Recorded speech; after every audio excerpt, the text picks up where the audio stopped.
What's up, people? We will have reaction to the Seahawks pick of Nick Emmani.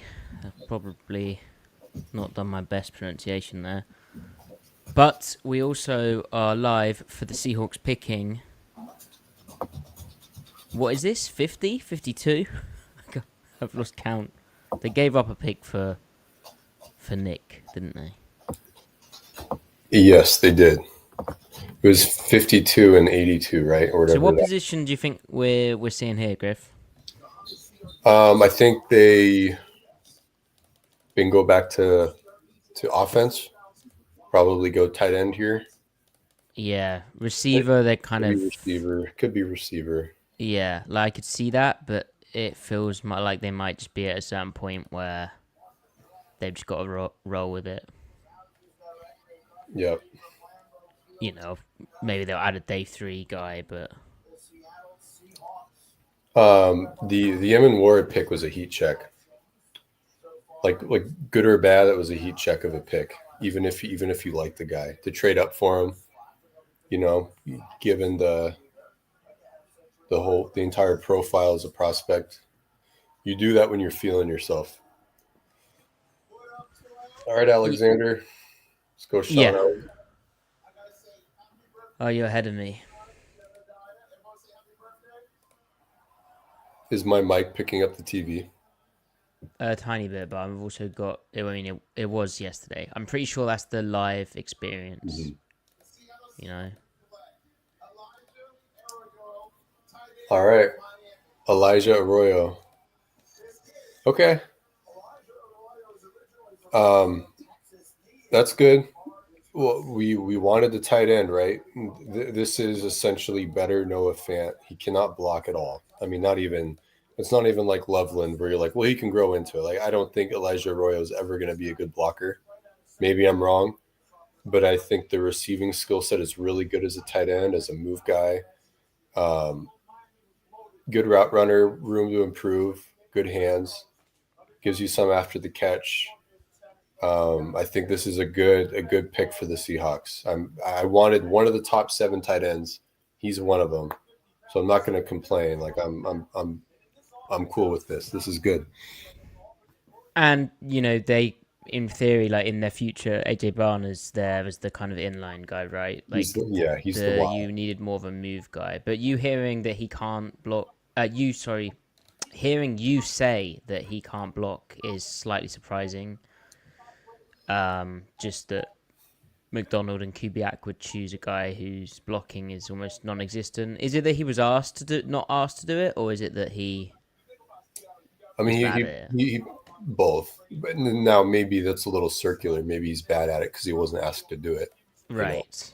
Which is always I the mean, challenge with evaluating certain prospects who like that, right? right. You're 6'5", 250. I mean, in theory, anyone who's 250 pounds can learn to block. Can he at least learn to block linebackers and safeties? Can he crack a guy?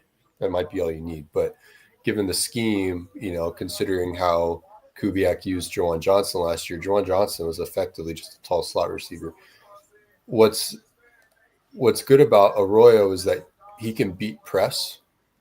So you can put him on the line of scrimmage even as the Y, On the and or split him out, and then your right, X can be off the line of scrimmage to protect Cup, to protect JSN. yeah. You could in theory play him like flexed out as on the backside of trips as the X, right? Absolutely. He could be the X himself, right? He could be the 1x3 stuff, as you're saying. So really like the player. So this is cool. This is what they needed to do. They needed to come away from this draft with an offensive lineman that can block someone and a tight end that can be a playmaker. And that can come in a lot of different shapes and sizes. It could have been a Y, could have been an F, like Arroyo is.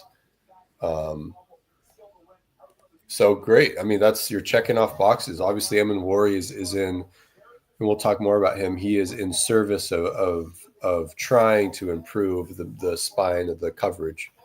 And maybe he will do that. But that was clearly the theme of like, hey, we need to improve in that area of the field over the middle, because they were pretty bad at that last year. And so that's an effort in that direction, right? We'll see if he is the guy for that as we talk more about him and dive into him, his tape and stuff. You're signing yourself up for a bit of a roller coaster with Emmani, but thematically, I think they are pressing all the buttons they should be pressing this draft. So it's cool to see that kind of like everyone agrees with what the team needs. So. Right. And again, similar to last year where like Tyrese Knight, we didn't love the player, but it thematically fit the need. That whole draft, the guys they picked, it kind of slotted in nicely, you could say. Particularly with how the draft was constructed. So Arroyo, there's a comment here in the chat saying from Moto Pixels that he has bad medicals apparently. Interesting. It is interesting, right? Didn't test at the combine as well. So make of that what you will. He did have a knee injury which took like parts of 2 seasons from him. Not sure. I mean, clearly they'll have checked that out and they're okay with it. It also feels like, is that the last of the second round tight ends in your view? Like, I think your rankings had him as the last guy, right? Yeah, and I moved him around a lot in my mind. A lot of those guys are interchangeable. I mean, I thought second, third round. I think I officially put third round, but I'm not going to call this an overdraft. I think this is, to go toward the end of the second. That's totally fine. If it's one of those things where if you looked into the future and you saw that Arroyo ended up being the most productive tight end out of this class, I wouldn't bet on it, but I wouldn't be like, oh, that's shocking. You could say that about 5 tight ends in this class. Even there's a chance Warren busts. I don't think he's going to bust. There's a chance that Loveland pans out the way you think he is. It's just Mason Taylor and Arroyo could also do what Loveland could do. Right. It's their 99th percentile outcomes are all the same thing. It's just what's the probability of reaching that potential? Probably higher with Loveland, but Taylor and Arroyo could be Colston Loveland in the NFL. So, right. Also, this here says Arroyo injured his knee in March as well. This March, and so we don't have any pro day testing numbers or combine numbers for him. Okay. You're going to say something? Was I? Yeah. I don't know. I cut you off. All right. Well, then let's transition to the other pick that we saw, which is safety Nick Emmani out of South Carolina. Griff, this is a player who you had a third round grade on. There is a pretty big element to Nick that is one, the Seahawks traded up to 35 overall in the draft, giving up. I'll find the compensation in a second, but they obviously gave up some picks to do that. And then 2, he is one of the most athletic safeties ever to come out. Wish we got a 3-cone, but yeah. Yeah, there might be a reason we didn't have a 3-cone, and perhaps our conversation will explain that one. But yeah, per MathBomb, who does the relative athletic score, he had a RAS of 10, which is insane. You cannot be better than 10. 6'3", 220 pounds, 20 reps on the bench, 43-inch vert, 11 foot 6-inch broad, 4.38 second 40. Like, wow. Over 32-inch long arms as well. But Griff, the player is not often a situation where athleticism is everything. Can't think of any position like that. But safety in particular, there's a lot more which goes into it other than just pure testing numbers. And we've seen glitzy, really athletic testing safeties come out and fail. In fact, when we talked about Emmani yesterday, we cautioned the example of someone like an Obi Melifonwu who did a similar type of thing and then, lo and behold, kind of never really amounted to much in the NFL.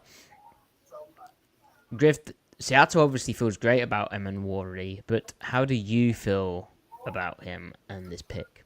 I feel slightly better about him given how much they like him, because then that assumes that they think, and Mike McDonald thinks, that they can coach through the perceived weaknesses, right? So I had a third round grade on him, like you said. Um, Safety is one of those positions, as you were kind of hinting at, that you can be an average athlete and be an all pro player if you know what you're doing. It's that probably goes for safety more than maybe any other position, where you can truly just be a jag athlete and you can impact the game at a really high level. There's a lot of guys like that. It's also one of the positions where I think functional change of direction is relied on. Well, change of directions are relied on in every position in the NFL, but that's the one trait where at safety, if you don't have it, I don't even think you can be on the field. And Emmani has excellent feet. Running around on air, he looks great. But I don't think that he has, people talk about functional speed, functional strength when a guy doesn't test well. I think he's kind of the inverse at that when it comes to open field agility. I don't think he has functional agility because of the deliberate choices he makes as a mover. It's kind of Kyrie Irving might be the most coordinated human being on the planet, like just straight up, at least in the North America. But imagine if Kyrie Irving never picked up a basketball, and then at age 30, you said, "Hey, dribble this thing." You would see a heartbeat, but he's never done it before, so he doesn't have the muscle memory built up. So like Emmani has the requisite traits to be an excellent open field mover, but it's as though he's never been trained properly to develop the movement skills for it. So it's there's a lot of rawness there, and that's then further multiplied by, and they probably tie into one another. He doesn't. I mean, I don't like saying IQ, but like the assignment correctness isn't there like at all. Like he has a lot of coverage busts.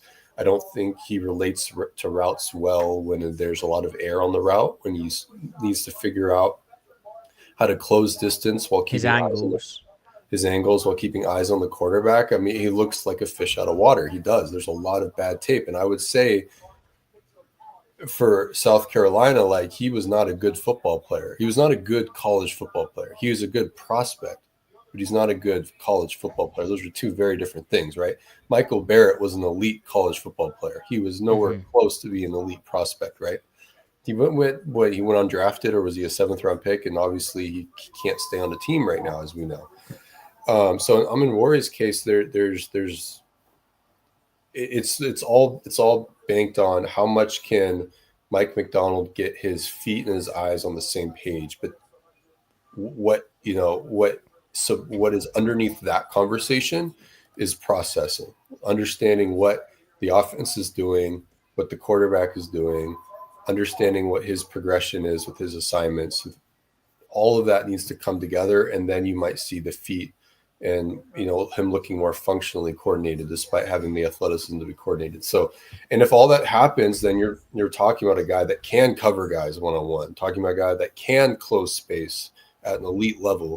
But it's just, there's a lot of what ifs, and I don't think I would have traded up to play that what if game. But clearly that indicates their sheer confidence that they can coach it into him. So, right, like the Seahawks gave up pick 82, so their 3rd round pick, and then obviously their 2nd rounder, number 52, to Tennessee for number 35 to take Emmani. And I see very similar things to you, Griff. Like, he looks like a player who lacks effort, and I think at times he does lack effort, but I think at times also it's just an odd one-time pick. Like, it's like he's half-assing certain movements, and he lacks, or if maybe he lacks control to his paces. But then you would think, the amount of individual drills that these guys do, and like repetition of certain movements just to train that muscle memory. Like, it's kind of odd that that's never been there for him. As Navosos points out in the chat, he did turn 21, just 21 years old, a month ago. So he's young, and there's a lot to sort of coach him. Like, there's a lot to coach him, just the functional movement parts of it. And then he's a taller prospect, and so if you're a taller prospect, like if you're 6'4", like think how Richard Sherman used to tackle, think how Cam Chancellor used to tackle rather than just hit people, but actually tackle. You have to go low and sort of launch and go eyes through the thighs. And Emmani does not do that, and he can't sink his hips, so that really hurts him as a tackler. Along with his change of direction, I had someone point out that he was their leading tackler the past 2 seasons, and he may well have been, but he missed a ton of tackles too. And I think I'd caution looking at stuff. Some of the tackles he misses as well are from really poor pursuit angles, which you mentioned, Griff, like coming from deep to then pursue the run, poor, but also coming across the field in pursuit, poor. And when a guy, sorry to cut you off, but to ask you a question, when a guy takes bad angles despite being really fast, despite having raw agility, like we talked about earlier, well, what is really going on there? Why are you taking bad angles? and that there's a lot of things like that, isn't there? Like Spatial that's awareness. one example of like the spatial awareness, and then the sort of reactive, like I don't know if reactive athleticism is the right word here, but sort of the in moment recognition of, hey, I need to do this, is just not there. And like South Carolina, their defense is by no means the best defense in college football, but I'm sure they coach pursuit angles, right? So it's all well and good saying, hey, the Seahawks loved the guy, and they love the idea of it, and they love their coaching ability, and maybe Mike McDonald will be able to coach this guy up into being better at certain things. But to me, there's a more troubling like lack of like. I saw like some change of direction hitches, no doubt, but I wonder if the change of direction hitches are from him being a bit tall and a bit high and lacking that. And then also being unfamiliar with some of the movement things we spoke about, or just not good at it. But then I also wonder if some of it's from like that lack of recognition in the moment of, hey, this route's coming and I need to flip my hips now.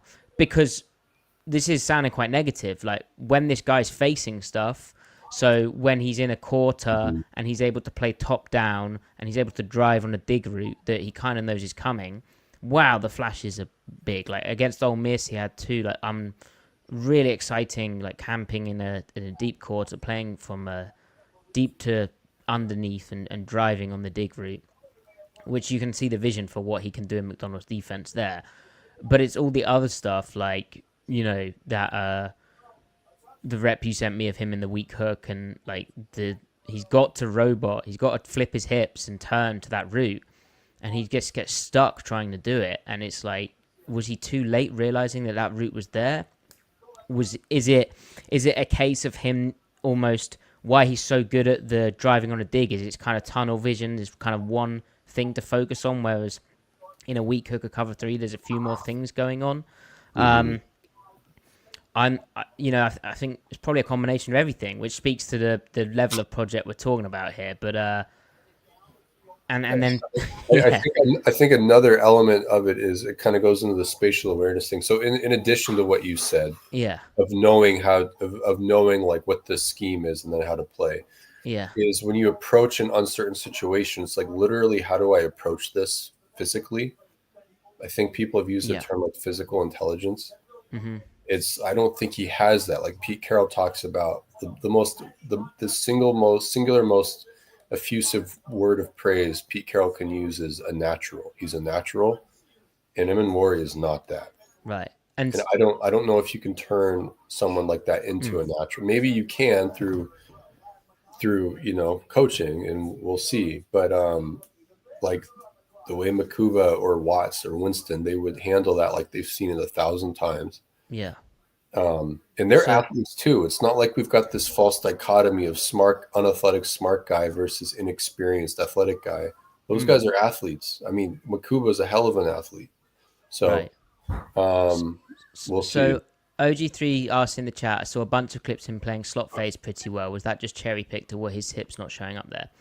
I think that's again an example, like when he's in that deep quarter and he's kind of just focusing on the slot, right? And like, a quarter of the field, and he's really looking to, he's playing with such a level of cushion that he knows that when he gets something crossing his face, he can drive down on it very aggressive. And that's, quite a short area of focus, a short space to focus on for him.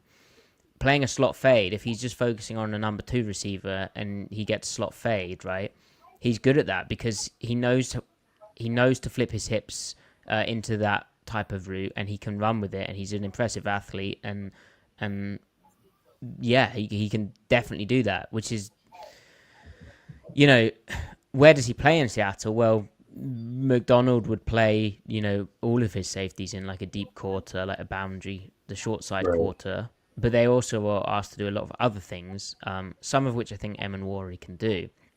But then to play a slot fade, and you immediately get with Emmani, with him being tall and athletic and a safety, but he has matched up on slots quite successfully at times.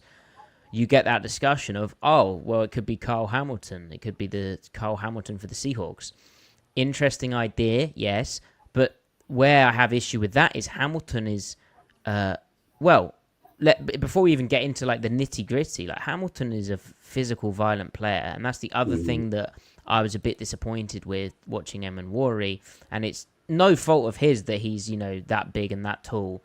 But at the same time, he doesn't really, like, he's very poor at dealing with contact and blocks. I think that's a lack of awareness. It's also like a lack of technique. Can you coach those things? Yes, but also why is it not there? There's some kind of half-assed effort to the ball. His tackling style is very little hit power. It's kind of grabbing and desperation stuff and playing too high. So there's a real lack of like inner dog that to play nickel, you're in and around the line of scrimmage. You're basically playing like a third linebacker at times. You need to be a physical, violent player. So yeah, he's not that physical. Yeah, I'm not sure about that. Then to get into the nitty gritty, I promised, when he was aligned in the box, which South Carolina did do with him, he's just very raw there. Like his reading of the run game, his identification of it, his like filtering down the line where he's like turning his body rather than staying square and locking his hip to redirect outside. It's tough. It's not really his strength. So he's an interesting player in that he has real like wow like moments, and he's a linear type athlete who, when he's given that opportunity to flip his hips into the slot fade, or he's in the curl flat and he plays top down and reads deep to short and holds off the intermediate route before driving down to the curl at kind of a right angle, which McDonald would have loved to see, by the way. He looks good there. Definitely. But it's when it's multiple routes stressing him in a more extreme fashion, or he's having to play more on a curve, that I think real problems occur. Along with that, like where's the fight, where's the tackling ability, so this is sounding incredibly negative, but I think it's exciting that the Seahawks, with all of those things said, were still like, hey, this guy we're going to trade up for, and we feel strong enough about to do this, and McDonald clearly would have endorsed that too. So agreed. So it makes you really curious to see what that development arc looks like. How do they? I mean, I hope that they start off min-maxing the hell out of him, keep him have a very narrow focus for him, and allow him to own it. Get really comfortable with it. Have him play to the boundary as much as possible, where there are fewer routes to deal with on average, and he can just play like in a box, like in a just coming downhill. His eyes only, if I've got nothing to my right, I'm looking to my left, and I'm seeing what the number 3 is doing. Like, just have him poach and nail down on an isolated, poach the passing strength, nail down on the isolated side. Let that be his whole world when he's deep, and don't think about anything else. And then otherwise, like you're saying, you're a curl flat defender in cover 3, or you're going to carry a seam route. He can do that. Outside leverage, eyes in. And obviously, like I think, was it Ben Casperson or OG3 said in the chat about when it's man coverage, you're in the slot against, say, bigger receiving threats, you're going to see either dinky underneath stuff or slot fades. He can do that. And then the real question will be, how does he play the run from nickel? And that can be like, hey, this is your challenge for the year. That's what we're going to put on your shoulders. If he can continue to build out of that, then you can start to see him with like, can he play the vertical hook out of the nickel? And then eventually, could you see him playing to the field? Because you want to see if he can play to the field, not because you want rangy field play. You just want him to be viable there so that you can put him anywhere and disguise him more. So, because if he can do all three things, boundary, field, slot, then that maximizes where you put him in any given spot, right? Like it's the versatility, the value comes in the versatility. When guys can't do everything at least a little bit well, then your value starts to be restricted. So I would start off playing him. I mean, we'll see what they do. I think they'll start him off playing him with like a narrow set of responsibilities and see how good he gets at that, and then expand from there. Fortunately, year one they can accommodate that. I think. Well, and I think he'd really benefit from like being like, you know, that clearing up of things as you described, Griff, but like technique wise, sail technique where he actually opens his hip up to face the area he's running to, rather than trying to pedal there, or proper like flipping his whole body to turn and sprint to certain spots. So there you go. Yep. I'm excited Wow. to do the film breakdown eventually with you with him. Yeah. Um, I mean, we could look at some now. We've got a bit of a time to wait on. yeah, when's our next pick? It's an hour next pick. Yeah. It's in a while. I First, wonder who the Raiders take. We should do we? have. Yeah, same. Should we recount who's been taken? Sure. We do have a donation here as well from me. Me, thank you so much. That's really kind. Thank you, me or May, depending on how. Solid draft so far. Oh yeah, could be May. Yeah. Solid draft so far for the Hawks. Yeah, and how chat? Please do engage with us. Let us know how you're feeling, because we were very. Oh, here's a ghost. This is a good transition, Griff. I watched this guy today. So Gorka in chat saying, as an infiltrated Texans fan, how does Griff see Higgins surviving outside versus press? Or does he project as a big slot versatile with room to grow? I didn't see physicality to fight off contact. Yeah, I would keep him. That's a good question. I would keep him in the slot or as a reduced split X or Z. Right. The He's way not. football is now, you can find ways to get enough of those snaps, I would say. Yeah, yeah. He is two completely different receivers when contacted versus when uncontacted. Reminds me a little bit of like Dontavian Wicks a little bit. I thought, like, I watched like two of his snaps, and it might have Yeah. been a single digit going on as well. I watched more of his game, but after two snaps, I was like, oh, is there some Christian Watson here? Okay, so it's the type of guy Green Bay would like. Right, right. He's a big body. He has a big catch radius, and I think he's best when his feet are in the ground, but his speed into windows are good. When he has a guy lined up and there's cushion, he works him at the top of the route pretty well consistently. So there's some concerns about his separation. I think he's a good separator when no one gets hands on him. Oh, also, like, I'm sorry, like, I think those Iowa State receivers were well coached in a lot of ways, but like, how much press, like, release stuff are they actually doing? Like, I would like to believe if you like the guy, you can coach him to be better at press releases. And to me, there were flashes of in a theory, he should be able to do a bit more of that. I was just immediately taken by his ability to move so well for his size. Like, he's so fluid.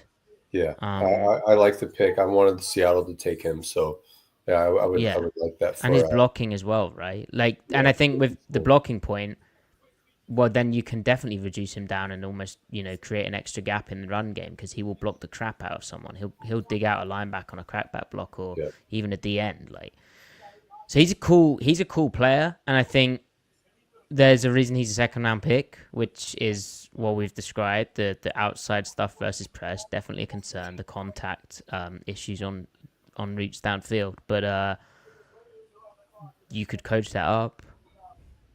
yeah, yeah. I think it's a good pick. I think it's a good pick for Houston. Yeah, and he doesn't really get in the way of Collins too much, right? In theory. I think they work around one another really Yeah. well. Yeah. And it's just size, and Stroud will absolutely give Rip windows a that. chance. Yeah. Yeah, so that's pretty cool. All right, Raiders are picking. Let's get some insight into Who? Pete Carroll's mind right now and spy tech. So apparently, Genty was more of a spy tech thing, more of a scout department thing than a coaching staff thing. Interesting. I totally believe the coaches liked Genty. I just think they probably wanted to tackle at 6 over a running back. Right. So apparently, spy tech is not an analytics guy. He's just pure scout brain, which he knows what he's looking at. You know, scout Well, eval, let's see who he player picks eval here. wise. Marcus Embo is my guess. That'd be. Oh wow. Okay, that's a cool pick. I've seen it. Oh, you saw it? Yeah, it's a cool pick. Oh, they did go. Okay, they needed someone to. Okay, what's interesting about that is that Besh doesn't win on the exterior, like he doesn't No, win down the sideline. he's I watched him at the Senior Bowl, right? He was at the Senior Bowl. Am I confusing with someone? No, he was there. No. When I was like, oh my god, this tight end's incredible. Like this slot guy's incredible, and I was like, what? He's 214 pounds. What is this? He's a receiver, but he's so fluid. He's really good, man. And He's he really kind good. of he plays taller. Like he's I don't know he's very fluid, very quick to transition after catching. Kind of like, is he like the pick 58 version of Higgins? You know, like Right. I mean, he and Higgins are similar for me, right? yeah. So I just keep thinking about the Raiders. It's like, And what- is it Beck or Besh? But either way, he was just cooking people at the Senior Bowl. yeah, no, he's good. I just the skill set makeup is funny to me. You've got Bowers, Myers, and Besh. Gino's just gonna be ripping digs all day. Ripping digs and like slot fades. But where's the Where's the so burner? Who's taking the so top off on the outside?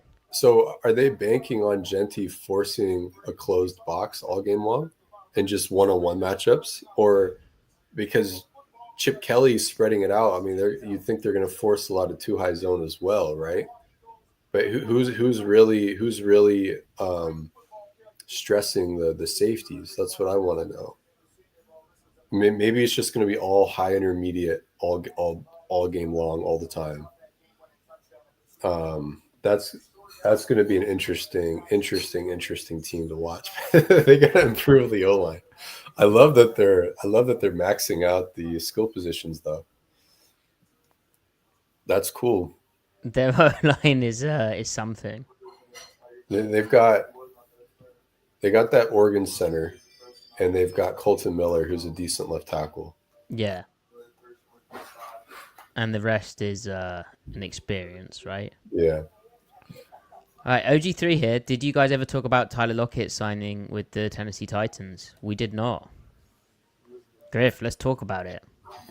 That's an unusual fit on the surface, but then I guess for Tyler Lockett, it's an opportunity to be with his mate Quandre Diggs again, but also mentor a young rookie quarterback, which Tyler comes off like the guy who that would appeal to, and he'd enjoy that and find that satisfying. Yeah, Tyler's definitely the guy to pay it forward to the younger guys, as we know, with Yeah. JSN and everything. I wonder how much of this was how many options did he really have? Right, like what was it, 1 year, 4 million up to 6 million? Like not Right. a lot of That money. said, though, if he wants 100 targets this year, it's there. If he There's wants definitely an opportunity there as well, right? to For him to to earn a bit prove more. that he's like, hey, I can still play football, guys. Like, don't forget about me. And that's been our thing, right? Tyler can still play. He's still good. He's certainly past his prime, but I think he can still play. So if we're right, it'll be Cam Ward and a bunch of open targets or target vacancies for him to inherit. So There you go. So how about the other players who've been drafted? Anyone else who you are hoping that the Seahawks could get? I know And, Terrence Ferguson went to. Is he called Terrence? He yeah, went to the the Rams. the That's Rams, which was a tight end who you liked. Yeah, I liked him. I think he's well rounded. That's a good pick for the Rams. Unfortunately, Yeah. the Rams are going to remain good, guys, as long as Matt Stafford's elbow is intact. The Rams Oh, will we remain good. also didn't mention Ben Casperson's guy, Carson Yeah, Schlesinger, damn it. going To to the the Browns. Browns immediately. I think it's funny that Ratledge went to Detroit just because that's the most Detroit pick in the second round that was probably available. Ozzy Yeah. Trapilo. Yeah, Demetrius Knight, that's an overdraft. Will Johnson's gone. That's a good pick for Arizona, unfortunately. Yeah, Well, that fits their scheme quite nice. yeah, definitely. I'm not too broken up about what's happened in the second. There's a lot of names where, and perhaps why the Raiders traded down, but also why the Seahawks traded up. A lot of names now where I don't know how much of a difference there is between these players and players who went a bit earlier, right? Like after Schlesinger, Higgins, and then however we feel about Emmani, like Daniel Jeremiah had him as his 15th player. Lance Mm, Zerline projects him in the first round. Schneider, after day one, as Dan Veens pointed out on Twitter, like he seemed to have to stop himself saying there's still some like guys we liked in the first round. yeah, And for Seattle to give up what they did right after that Higgins pick, I think they just didn't want to miss out on the value there. They clearly thought Emmani was a fringe first round type player, hence why they gave up what they did to not miss out on that ledge. As I'm sure Schneider, as he likes to do, will talk about afterwards about the ledges. yeah, yeah. So what is the ledge at 92? What do you think? Where does it start to? Man, we've got a while. The ledge at 92. Maybe safety again, which obviously doesn't apply to Seattle, but it's probably the end of the safeties. It could be the start of the linebackers Yeah, again. start of the linebackers, end of the receivers, I would say. Yeah, I mean, receiver wise, who is there now? Like, who would you like to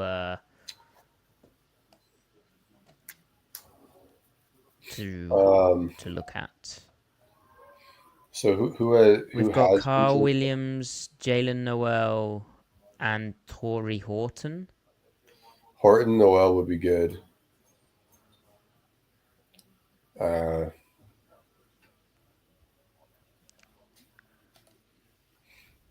Royals, yep. Misfit says Jalen Royals would be a good pick. He's a little bit raw, but he gets refined. I mean, he'd be a guy that would develop into a really good player.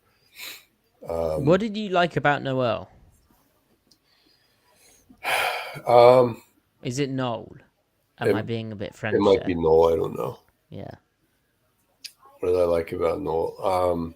He's the other Iowa State guy, right? Yeah, yeah. You know, I really like him after the catch. I think the route running is okay. He has really good hands. He plays really strong. Plays bigger than his frame. Well, he has a pretty. He's high density. No, but he does play bigger than his frame. He's pretty tough, like, and he Yeah. positions his body well at like the catch point. He Hmm. knows how to be kind of gritty in that sense. Yeah. I mean, he's a good player. I think that I liked. Who did I like more than him? Let me refer to my list, my top secret list.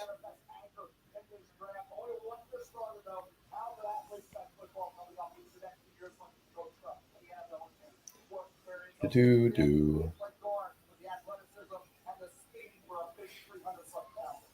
We do Okay. have a donation. I had okay. I had Burden ahead of him. That's right. I had Burden ahead of him, and Burden went. So my receiving board, it kind of has gone the way. I mean, I had Hunter, McMillan, Egbuka, Golden, Higgins, Burden. I think it went in that order. Hmm. and then there's Noel left, and then Besh went. So I had Noel ahead of Besh, and then Kyle Williams, Jalen Royals. If Jalen Royals is there in the fourth round, I think that would be really. I think they're going to miss out on these receivers, to be honest. There's too many picks. Yeah. Linebacker is so all over the place, man. Yeah, and I'm sure there'll be a few more shocks come like round 4. Derek Jackson is a way better football player than Demetrius Knight. Way better. Jordan Turner's better than Demetrius Knight. Did you end up watching Derek? Kentucky? No. Watch him right now. Watch him right now. It's a free country. Watch him right now. But the thing is, Griff, like from 11th hour scouting. I think he'll go day 3. Yeah, he will, but he shouldn't. And like, I don't even think Jordan Turner. Like, you can't even find Jordan Turner on like the big board lists, like in the mock draft simulators. He's not in any of them. What number is Derek Jackson? Is he 54 off memory? 54 for Kentucky. Mm-hmm. He's not even on the field against Texas. Oh dear. All right, am I right about that? He should be, but he might have been injured. I'm pretty sure he's like their captain and everything, 3-down player. Maybe he was injured then. We do have a donation here, Griff, from Ben. Thank you again, Ben. Lost in a Mike McDonald, Carl Hamilton talk. Emmani Worry is also trusting Carl Scott. Is Scott still the pass game coordinator, or is he just DB's coach? I think he's DB's coach, right? Yeah, I don't remember. Anyway, wonder if the 30 visit, which they had Emmani Worry on, was for them to get more connected. As I bash my mic, betting on McDonald and Scott. Well, yeah, I mean, it couldn't have gone poorly, right, for them to have taken him. Clearly went well. Yeah. And that's the biggest part of the process, the character and the vibe. So clearly that went well, and so good. That's a big positive. Thanks, Ben. Yeah. I don't know where he is against Texas, Griff. I can't see this. He's not. He didn't play. He did get hurt. I didn't know about that. That's probably trapping him. I watched South Carolina, Georgia, and I think Auburn. Okay, yeah, Georgia would be a good level of comp, eh?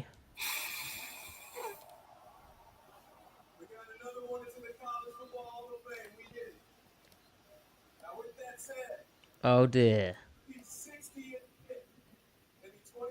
Oh dear. That's not the best first snap.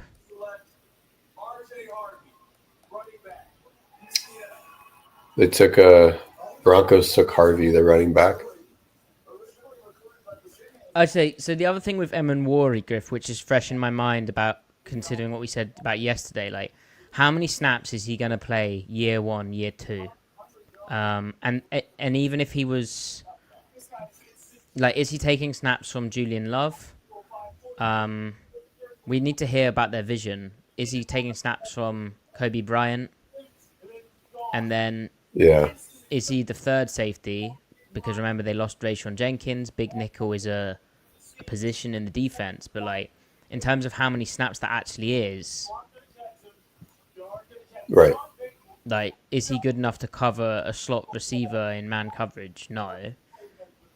Nor was Carl Hamilton, right? That's not his game. Mm-hmm. And they did have, I'm going to blank on his name, they did have like an actual nickel corner who came in, was with the Steelers beforehand for those instances, basically. But, like, we're not talking about a lot of snaps here, and then to do that with your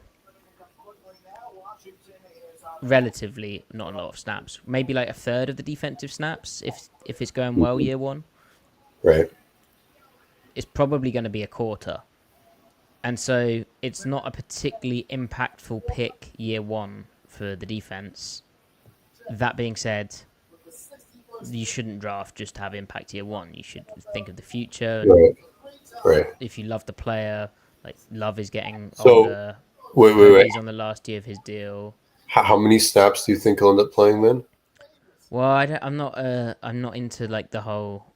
I don't know how many defensive snaps you have in a year, but like a Oh, quarter of the snaps, maybe if it you goes really only well. think 25%? Well, because he's a rookie, or maybe a third.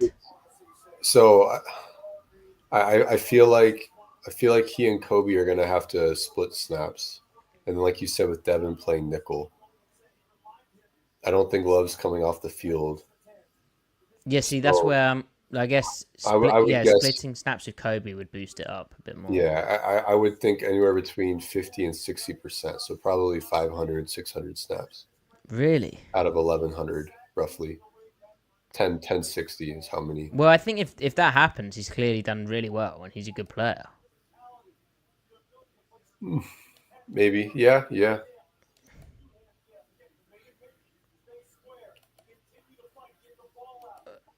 So when are they cutting Noah Fant? I think they're saying who wants him first. They're gonna see who wants him, try to trade him um, for a day 3 pick. Who should he go to? Could see him going to Jacksonville. Who? Noah Fant being traded to Jacksonville if you were to trade him. Jacksonville wants a tight end. Sure, and they've kind of missed out on this draft cycle, so maybe.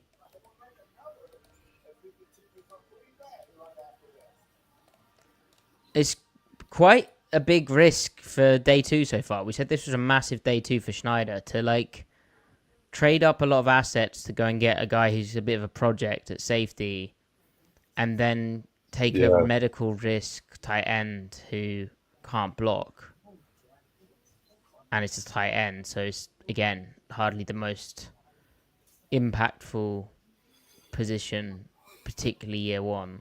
yeah, yeah. You described it as a heat check earlier. It does speak to a GM who's feeling confident of his future and position, Hmm. which is good. Like you want a GM not to be feeling the heat and just to draft, what they think is best without having horrid pressures. Right, right. Chiefs definitely got to go receiver.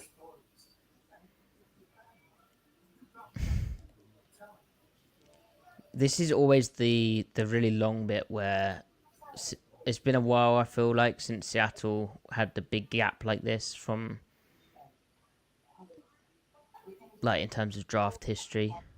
Wait Hmm. until 92 is quite a lot. Yeah, Yeah. indeed. Uh, as Ben points out, they ran three safety sets around 40% of the time the last 5 weeks of the season. That's the Seahawks. Yeah. And McDonald spoke about improving early down run defense as well. And to do that, you play more big nickel and less nickel. Yeah. But that being said, I don't know if Emmani is that guy, unless you're not putting him in the nickel. Maybe you're playing him as a deeper guy, and Love is the Part big nickel again, or right. Kobe Bryant is. And that 3 safety set figure percentage could change if they think their third safety is good enough to merit keeping Devin outside more. Right.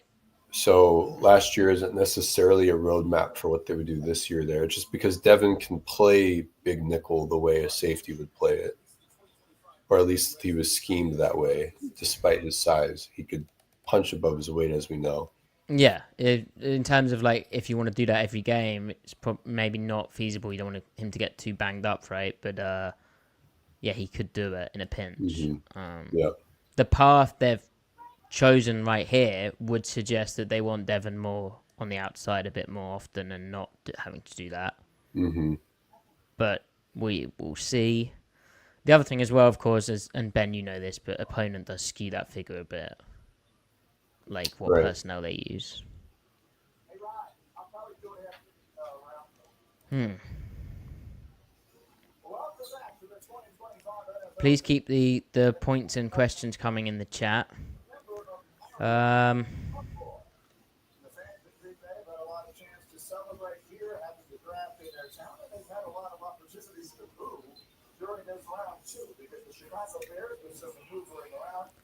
Monjombo, is there a formation where the outside and slot defensive backs would switch after the snap? Is that what Buzz is? E.g., Emmani and Spoon switching. Well, you could play like... that sounds more like invert, what you're describing, Monjombo. But in the... Yeah, not really. Mm-hmm.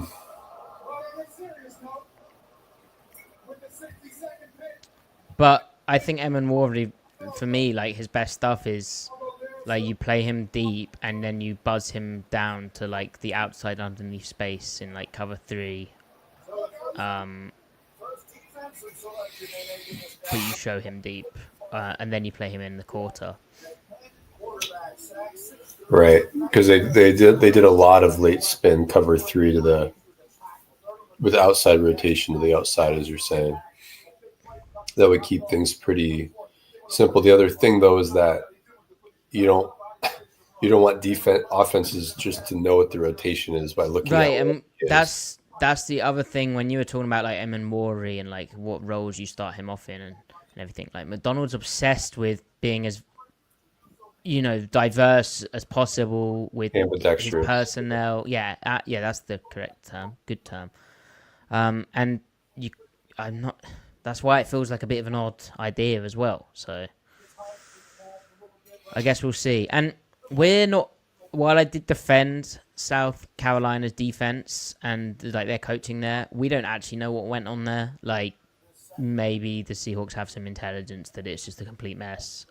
I think a lot of those defenses, it does come across like they're trying to do so many different things, and the actual like technique and fundamentals coaching of the players is poor, and the actual understanding of how to execute the concepts is pretty poor. But there's just a lot of concepts, and they just do a lot of different stuff. Well, and granted, like I didn't like Demetrius Knight's tape, right? Right. That could be part of it. We did not think that UTEP defense was coached well at all. No. They looked like all of the guys just looked like they didn't know what was going on with referring to Tyrese Knight there. So it could just be a case of McDonald saw what he thought he needed to see, and he'll take it from there. Right. Because ultimately as well, like we spoke about Emmani looking kind of slow and like almost lacking effort.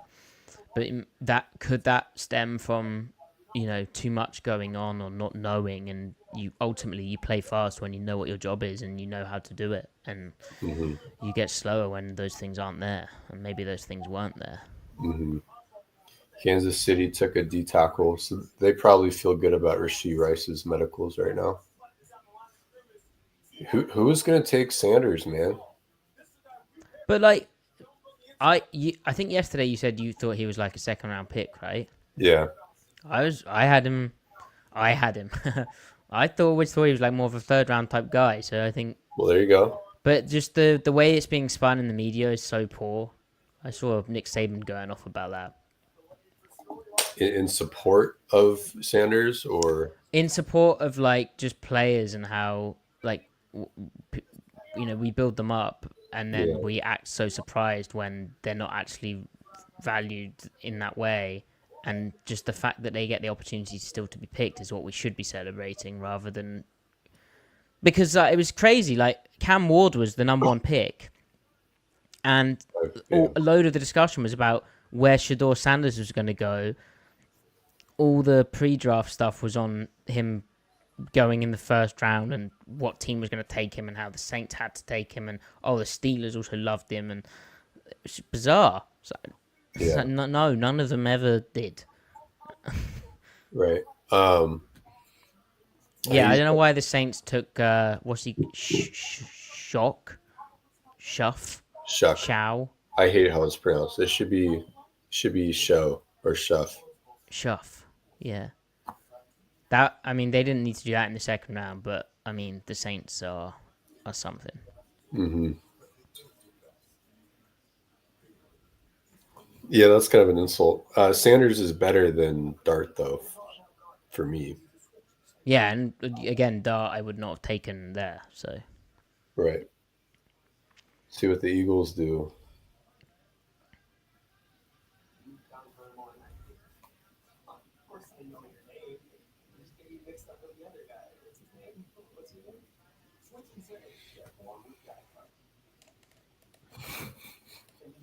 so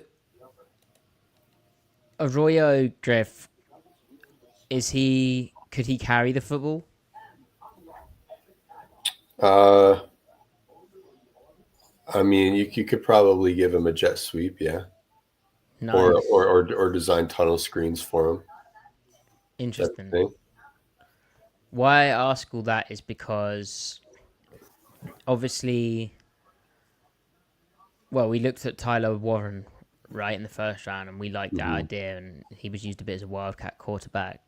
And when I saw that, I was like, oh, Clint Kubiak loved Taysom Hill, and he really did like having that element of like a guy you could put the ball in the hands of, a kind of gadget player, along with being like a tight end and a good blocker and stuff. And if that were in the draft, that type of player and would appeal to Kubiak, like, it's a major part of his Saints offense. And so, is there a guy like that in day 3, day 2 out there? Mm-hmm. Arroyo, it sounds like it's more just a move type tight end who maybe isn't that. Right. Ben asking who's getting open against press. Well, you can find ways to never face press. Like, Yeah, that would be the thing. just condense your formations to shit, which But is something, Arroyo, or don't. yeah. Yeah.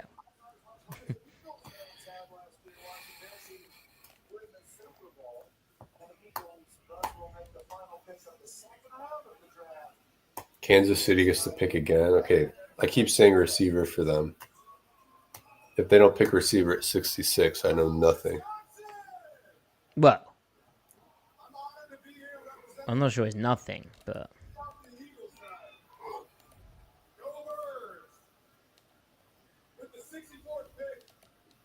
oh god damn it! What the? Why are the Eagles so good? What the hell, man? They're fucking. Oh, for God's sake! They're gonna win another Super Bowl. Dude, they are stacked. They have the best back seven in football. So, Andrew Makuba, right? I watched 3 plays of his, Griff, before he'd even made an incredible pick, like roboting a crosser, and was like, this guy's a safety. Like, he's so good. He can do. He's obviously like a guy you want more deep, right? Just build wise, but he can do everything. Yeah, He's it's just slightly immediate. undersized. It's immediate when you watch him. Yeah, he's ridiculous. All of the type of like instinct stuff, like movement stuff, spatial awareness stuff, recognition stuff that is lacking in Emmani He's a Warrior's mensch. game. Like, He's a mensch. is there in Mikaba's game? Like, Yeah. He is an awesome football player. Straight up, one of my favorite. Might be my favorite player in the draft. yeah. He was so awesome. Howie Mass. He's perfect for like Fangio as well, right? Yeah. Perfect for a Fangio system. Just loaded like vision on the ball. Tiny bit of disguise, but you're kind of showing that same look every time, and you're playing a lot of the same stuff every time, and the plays will come. Sorry about the jingle there. See, this is like, I don't know necessarily who it'd be, and you could go back, but like, I don't know what was wrong with sitting and taking a receiver at a higher, like, say the math here may not work out, Griff, but say you could have got like a Jack Besh, a Mukaba, and you've still got another 3rd round pick. Like, is that really? they must love Emmani, right? Right. Like they must love him. Yeah. And I know some people in chat were like, "You're ridiculous for having a third round grade on him," uh, he's clearly a first round player. And I've seen people like lauding his coverage skills. Like people online are really high on him. So Yeah. we're slightly lower for I will sure. say though, among the vocal minority of people that don't like him, we are all saying the same thing.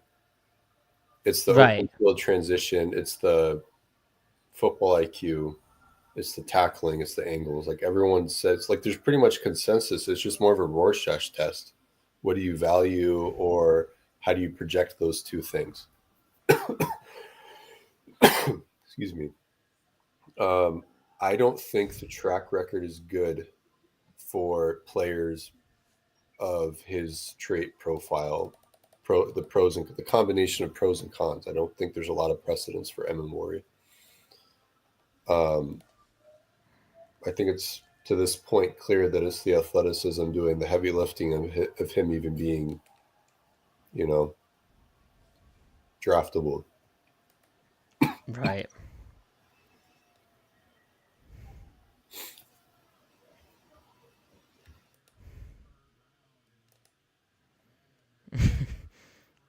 My reaction to that Eagles pick's probably the most I've reacted. Kyle McCord is there. What if they take McCord at 92? I kind of like McCord.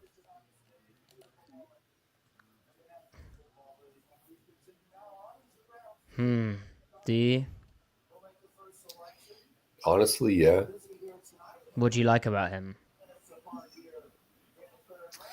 I mean, he's a quick processor. Spread it out, empty. He loves weak side choice. If it's not there, he's hitting the stick nod. There's no fat to his game. The arm is okay. To be honest with you, he's not that far off Sanders. Like if you're just being blunt, he can't create as much. Not that Sanders is great at creating, but Sanders is more pocket athletic. Um, so I don't know. I don't think McCord's going to be a starter in the NFL. So I'm not like this isn't a Desmond Ritter thing. Would you take him over Quinn Ewers? I don't know. I think I would, yeah. But yours potential is enough to if you want to go yours. Like I'm not dogmatic about this quarterback class even a little bit. So But you think like this third round is where at 92 the Seahawks should look to get a quarterback, or do you think they can wait it out? And how uh, disappointed would you be if the Seahawks decide once again not to draft a quarterback, despite talking about it every year? yeah, I don't think they should go quarterback because I think they've got other needs they need to address. I think 92 is still a really good spot to be in the draft. There will still be impact players, and I don't want to spend that on a quarterback that will never play. That's the thing. Whoever you draft is not going to ever play. Well, Jalen Milroe might play because of his dynamic ability. He could be your Taysom Hill. Oh my god! What's wrong with that? Because I want real offense, not gimmick offense. Buddy, you're gonna learn. You're gonna learn. Like watching Kubiak Saints tape, I would offense. get so pissed off every time Taysom Hill took a snap, just because Yeah. I just like get out of the way. I'm trying to watch the real offense, and I'm trying to watch Rattler. Like, get out of here. You're like, what is this? Yeah, not that But he was. then, do you get pissed off watching the Eagles? Oh yeah. Well, I Yeah, mean, the so Eagles' offense is so damn boring. right. It's disgusting. It shouldn't be rewarded, but it's also what won the Seahawks a Super Bowl. So Right. it ran its course, and the Eagles' offense eventually, at least with Hurts, will run its course. And there's gonna be lots of battles among the fan base when that happens over who is at fault, who's really the problem. The blame game. The blame game.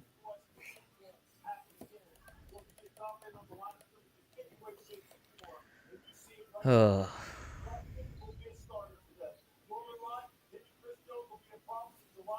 Well, that's an interesting question from Gorka.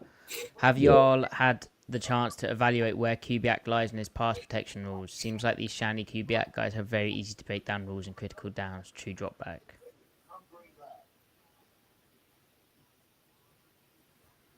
Griff, there's a question. Um, it's a lot of half slide. It's a lot of half slide. It's pretty simplified. Yeah, it's The fairly rudimentary, right? And Yeah, then the there's quarter also like there's like a economy of resources thing going on there the, where the quarterback is hot a lot. the they invest so much into like building out the run game concepts and like the under center stuff that they kind of pure gun drop back. It's a thing, but they don't have as much time doing it. Um, But that's been like a massive bugbear for 49ers fans, right? When they've lost close games from basically the quarterback being hot and getting broken. mhm.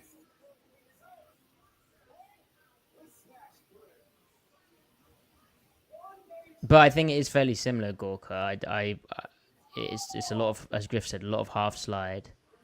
And I think those critical downs, true drop back stuff, you might see the odd hiccup.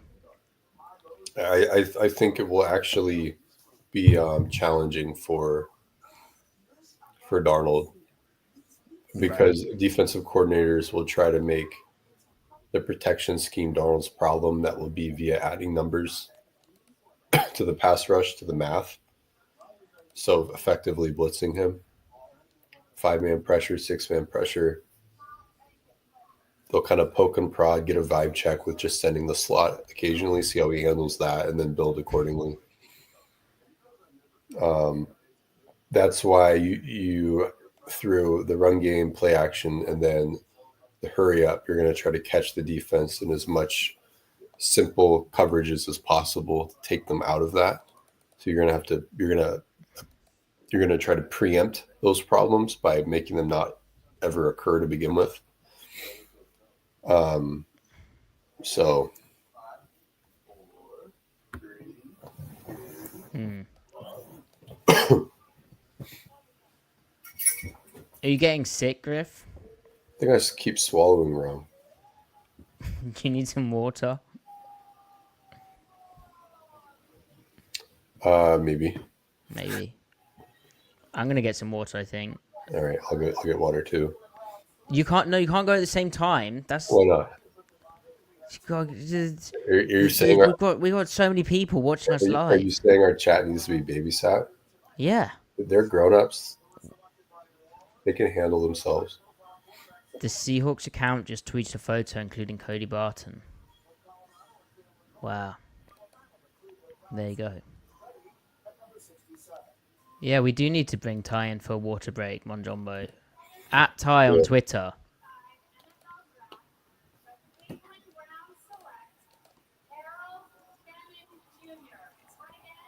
Yeah, we should bring Ty on for a Ty segment. Well, how does Ty feel about this team? Yeah.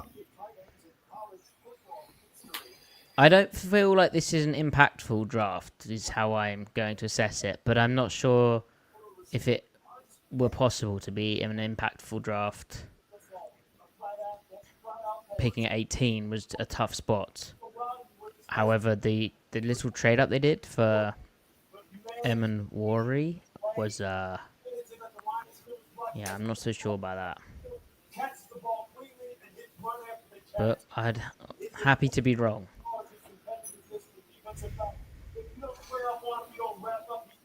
What does the fan base hate Kobe Bryant or something?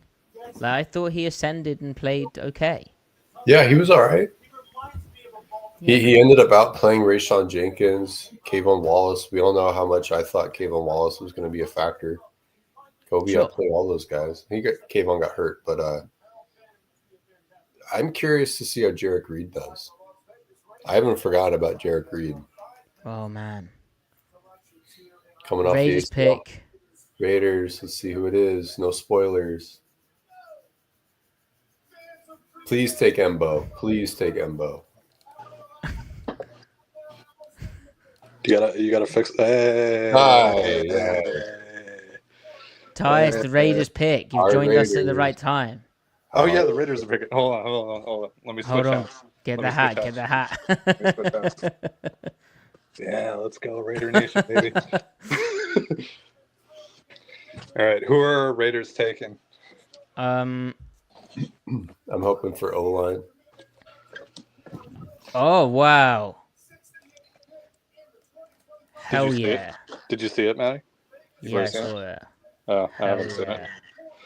I haven't seen it. Please Wait, be hold on. 32 They inch took a long. DB, Darian Porter. They're just saying F the trenches. He has 33-inch long arms. Fuck yes. Yeah. He ran a 4.340. Yeah. Oh my god. We're so Wait, bad. hang on. Pete's back. He's a So sixth-year senior. Oh Oh my my god, what? In the He's third an adult. round? He's so old. An old man. I think I tweeted about this guy. There was. Hold on. It might kick me from the stream for a second. Okay.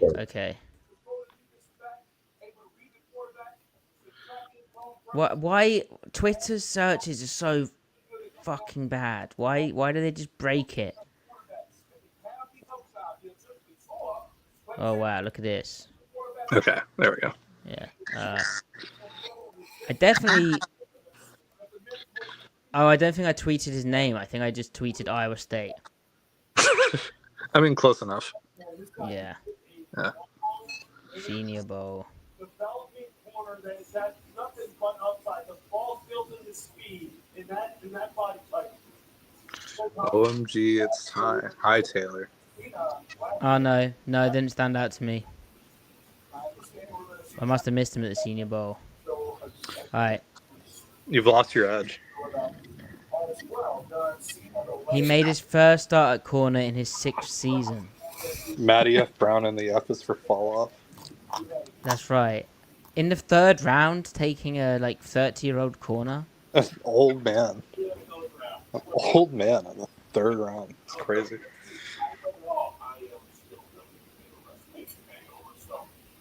Man, that's a reach. Hell yeah. Hell yeah. I love it. I love it. Old Jay Collier of corners. I'm going to watch all his Senior Bowl one-on-ones. Let's go. Right, Ty.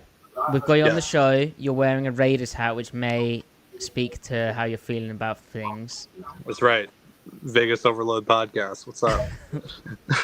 You're saying the quiet part out loud. Yeah. Ty, how are you feeling about your previous team, the Seattle Seahawks? my ex. Yeah. Are you still looking at your ex? Are you still scrolling through their Yeah.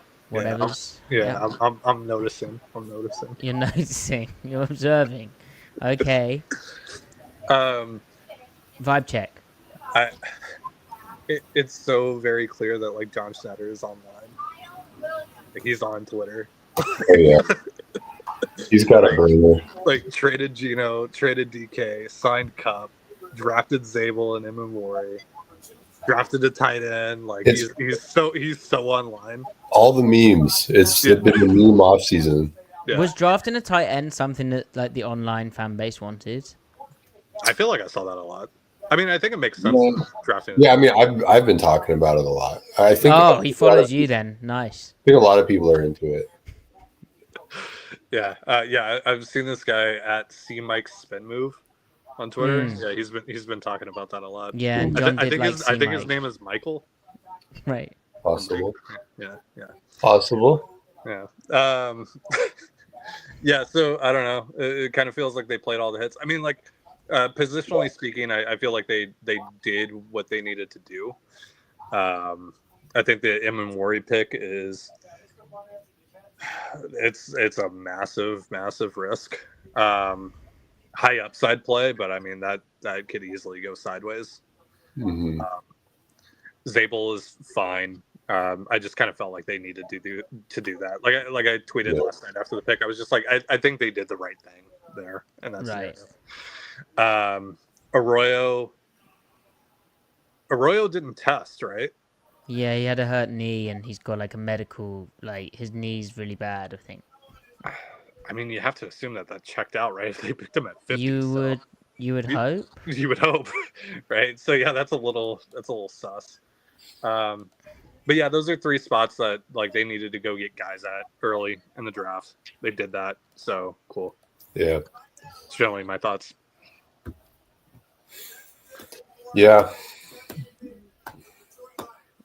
Yeah, it's quite the experience. Yeah. And I think they're on. I don't know what path they're on right now, but no draft is going to fix what or solve or team isn't built in a draft, and it's certainly not built in a draft in year 1. Like, Yeah. there's some troubling things with players they've added in the past 2 seasons where that's not coming to fruition for whatever reason. Yeah. I'll say this though, this next pick, they kind of need to nail it. For reasons. Right. Like, what do you think they do at 92? Maybe corner. I still feel like they might trade Reek. Yeah. Oh, interesting. I'm not sure if like Mike likes Reek. Yeah, well, I'm not sure about that either. Yeah. So like, I'm kind of surprised that hasn't happened Mhm. yet. Like just this offseason. I'm not talking about like during the draft. Given just, the off season was basically like getting rid of guys who we're not that hot about. Yeah, so I'm kind of surprised that didn't happen. So maybe corner. I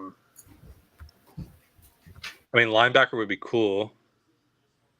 Griff, what linebackers do you like that are still available? Honestly, like almost all of them except Campbell and Schlesinger. Okay. Derek Jackson, Jordan Turner. What would be the linebacker who'd be like Tyrese Knight this year? Like for John to just draft him and you're like, what the fuck? That's not the guy I liked. Well, so like a low profile guy, or like a guy who's terrible on tape, and then you're like, why did they do that? There are high profile guys that are bad on tape that I wouldn't be shocked if they went early or just. Oh, okay, good semantics there. And there are low profile guys that I think are bad. Okay, do you want to name some of them or? So the low profile guys that I could see Mike taking, the Tyrese Knight, like the direct analog, would be Bernadelle from Stanford or a Jabenda from Texas. Apparently, I need to big brother you guys and tell you to go get water. All right. Oh, thanks, Ty. Yeah, stay hydrated. All right. Bassa would be abysmal. Oh, Bassa would be terrible. Hell yeah, Bassa. Yes. He's 4th round Bassa. Yes. He's the Emmani of linebackers. Great athlete. Terrible football player. Awful football player. I mean, he's much worse than Emmani. No, yeah, he's just bad. Yeah. But that would be frustrating. Kaiser would be fine. Hey, Jack Kaiser's my guy in like the 7th round. Yeah. Do we think they might go quarterback? Sanders might be there. He might. He might be there. Do you think they would actually like sign up for that though? Like that whole just experience of that? It would be so funny. It would be so funny.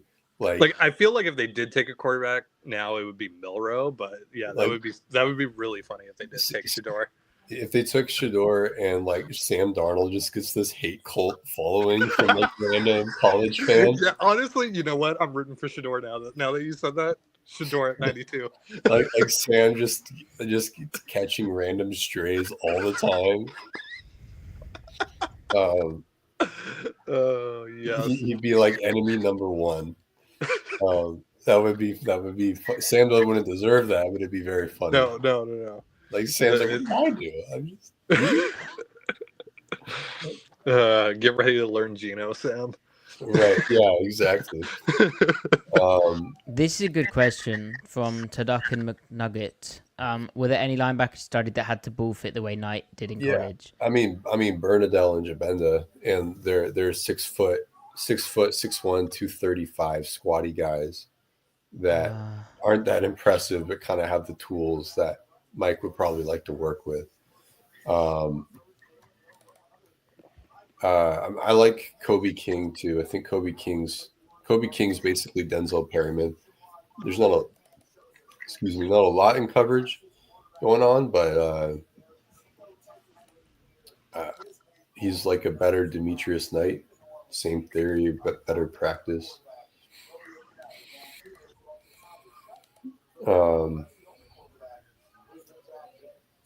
What pick are we at, by the way?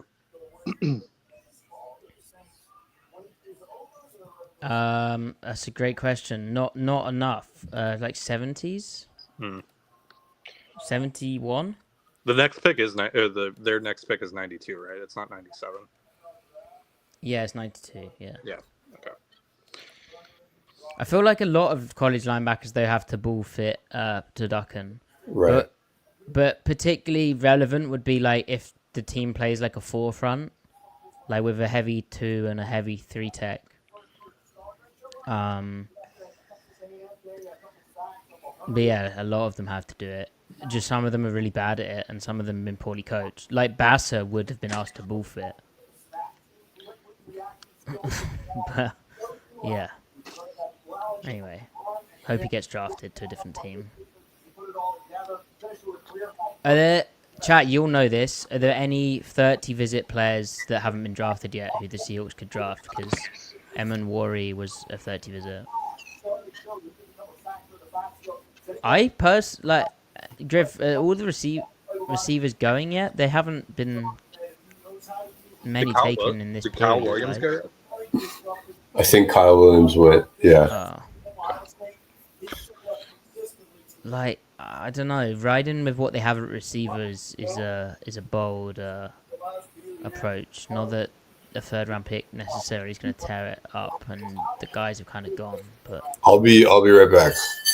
Okay, you getting water? You should get water. Yeah, get water. Hydrate. I just got water. Nice. I love that for you. We staying hydrated out here. Look at me. I'm so bad at driving this thing. There you go. You got it. You're doing it. Yeah. You're producing. What do you need me for? I'm not even technically. I'm not even logged in right now on here. I'm a guest in this room. Wow, I've really messed that up now. How have I fucked that up? I don't know. Did you tell the people about how you had to FaceTime me last night? No, yeah. So I had to FaceTime Ty. There you go. I've told them now. Yeah, you did. Yeah. That's all they need to know. It's because I got locked out of. We use his streaming app, and I don't pay for it, and Ty pays for it. And StreamYard is stupid though. Like you can't log in with a password. Like you have to log in with a one-time via code an email that gets emailed to me specifically. So that's why. So wait, were you guys late last night because of that? Well, no, we were late because of Griff. Like you know how it goes. But I was going to take the blame here. I was going to pick one for the team, and I just threw him under the bus. Yeah. So there goes that. There goes that. Shows my character there. Yeah. So, Ty, in the interlude, yes. How do you feel about the Mariners? Like, I don't know if you talk about that much or. Yeah. Are they playing right now? I've heard of them. They are playing right now. They're playing the Marlins. Look at this. Like, it's pure dedication. That's right. I'm choosing my friends over the Mariners. Right, and your Raiders. Yeah, and my Raiders. Yeah. The Mariners are playing well right now. Winners of 5 straight. Your boy Munoz is like the best reliever in the game right now. Yeah, he's dirty. Yeah, he's sick. He's sick. He's like one of the most valuable players in the American League. Not even most like reliever, just like one of the most valuable players. You know, it's pretty sick. Gilbert with 2 strikeouts in the first inning. Yeah, nice. Did we score yet? No, we did not. but it's okay. It's okay. Yeah. So I mean, like the Playoffs. I mean, if the offense plays like this, yeah, because like pitching is going to get it together at some point. Like it's going to happen. But You like think the there'll be lineup, like good regression there? yeah, like the lineup looks competent. Like, so that's great. That's great. That's all you could really ask for there with this rotation. Like you're gonna win a lot of games if they're just even league average, and they've been well above that so far. They're like one of the best offenses in the AL right now. So they're getting contributions from everyone at the moment too. That's what's like crazy, except for Donovan Solano. But like outside of him, like they're getting contributions from everyone. Like the 7-8-9 hitters in Boston were sick. They went a combined 12 for 32 or 12 for 32, 12 for 23 in the last 2 games in Boston. Like, yeah, you get contributions like that out of your 7-8-9. That's gonna work. I know you know all about that. Is Leo Rivas playing well? Yeah, he is. Hell yeah. He is. Yeah. Had 4 walks in 2 games against the Reds. He's annoying, man. He's annoying to pitch to. Like he puts up a good at bat. I love this. Yeah. I'm so happy for you. Yeah. Thanks. I'm happy for you too, Newcastle. Like hell yeah. Oh yeah. Yeah. I can't really tell you on air about my baseball stuff. Oh my god. Oh my god, Griff, you selfish son of a bitch. What are you? You just kicked me off of the stream. I'm innocent. I did no such thing. I don't have You power. did. I watched you click it. No. That was crazy. So look, I'm gonna have to walk my dogs in like 5 minutes, because otherwise they will poop in the house, and then I'll have poop to clean up off of carpet. Not great. I mean that's fine. I mean that sounds pretty interesting for like the stream, Yeah, and Maybe like get a viral clip out of that. I thought they always shit in your house. Yeah, they are doing that often, and I just don't like cleaning it up. Actually, just a me thing. Right. But I should be back well before we pick. Yeah, I'm sure. It would be very you, Griff, for me to stay up till 3:30 a.m. and then you not actually be there for the pick. Well, as we all know, Matty and Griff are always on time. Right. We are the on time brothers. Yeah. Just our time. We're on our time. Yeah. I'm going to get water because I'm getting a headache from. That's right. Being, Stay hydrated. Yeah. Yeah, Maddie. I was like, I'm not having coffee tonight because I need to be up early in the morning because I'm coaching, and against the Amsterdam Crusaders. Whoa, they sound tough. Yeah. Also, Crusaders, bit of a sus name, right? Yeah, that's a little like. Come on now. questionable. We're really gonna glorify the Crusades? Trying to bury that. It's 2025, fellas. Come on. Right. Exactly. Yeah. But cleaning Amsterdam, they don't realize that. I'm sure they're not watching, so it's fine. Yeah, you should tell us your game plan right now. No. Hell no. Also, I'm not calling plays. I'm call me a senior analyst. Okay. Yeah. But it's more like when the Seahawks used to bring in like Mike Patton. Yeah. I'm Mike Patton. You're Mike Patton. All right. I've always wanted to be Mike Patton. You're like Mike Patton, but better. Whoa! Now hold on. Now that's mean. Yeah. Mike Patton did some cool things, and then like any coordinator, he got like totally savaged. And Green Bay went through that whole. Dude, I can't believe Makuba went in the 3rd round, dude. He didn't. Or was he 2nd round? He was on the 2nd. Pick 64. Yeah. It's basically the 3rd round. I mean, it's basically the 3rd. Yeah. Yeah, That's the right. Eagles picked like 2 of the best defensive players in the draft, picking 32 and 64. They basically took my like fan fiction, our fan fiction. It was like our id got to draft for the Eagles. Ty, Mariners. Yes. Griff, buddy, we kind of already talked about them, but we I'll did talk the about them. Mariners. Was it? Maybe I zoned out. No, Have you- no, you No, went no, to it No, I was go. when you went to go get water. Oh, when I went to go get water. Okay. Yeah. Maddie, you should go get water. Then Ty can do the Mariners segment again. Yeah, Yeah, sure. yeah. Good Yeah. job, good job, Yeah. guys. Yeah, go get water. And correct me if I'm wrong here, but Mariners they are linked to water, right? Yes. Yeah. Yeah, nice. Sea related team. Yes. Torpedo, Marine, Mariner. That's right. All right, so That was quite the cutoff there. Yeah. So, What's up? is this just like the bats and everything? Is this just gonna like roller coaster all year long? Is that what the projections are saying? Well, Because if they hit a little bit, the pitching's good enough, right? Oh yeah, and I mean the pitching is going to get its shit together. So like it'll happen. Like I mean we're already kind of starting to see it turn around a little bit over the last couple of games. Yeah, and then I mean like the big question for me right now is just like what's going on with Bryce Miller, because like he's got this arm fatigue thing going on, and he was 92 in the last inning in Boston. Like that's concerning. Yeah. So, but yeah, like Kirby's throwing a bullpen, or he threw a bullpen today apparently. So he's getting closer. I would say probably June, maybe late May on that. But yeah, like the pitching is going to be fine. Like this team still is built to win on its pitching, and but like, dude, if they're just a league average offense, which for them to even just get to league average, like they would have to regress quite a bit because they're actually hitting really well right now. And like Julio's not even like really contributing much right now. Like that's going to change. Luke Raley like is going to contribute eventually. Like that's going to change. So it's pretty crazy like what they're doing right now,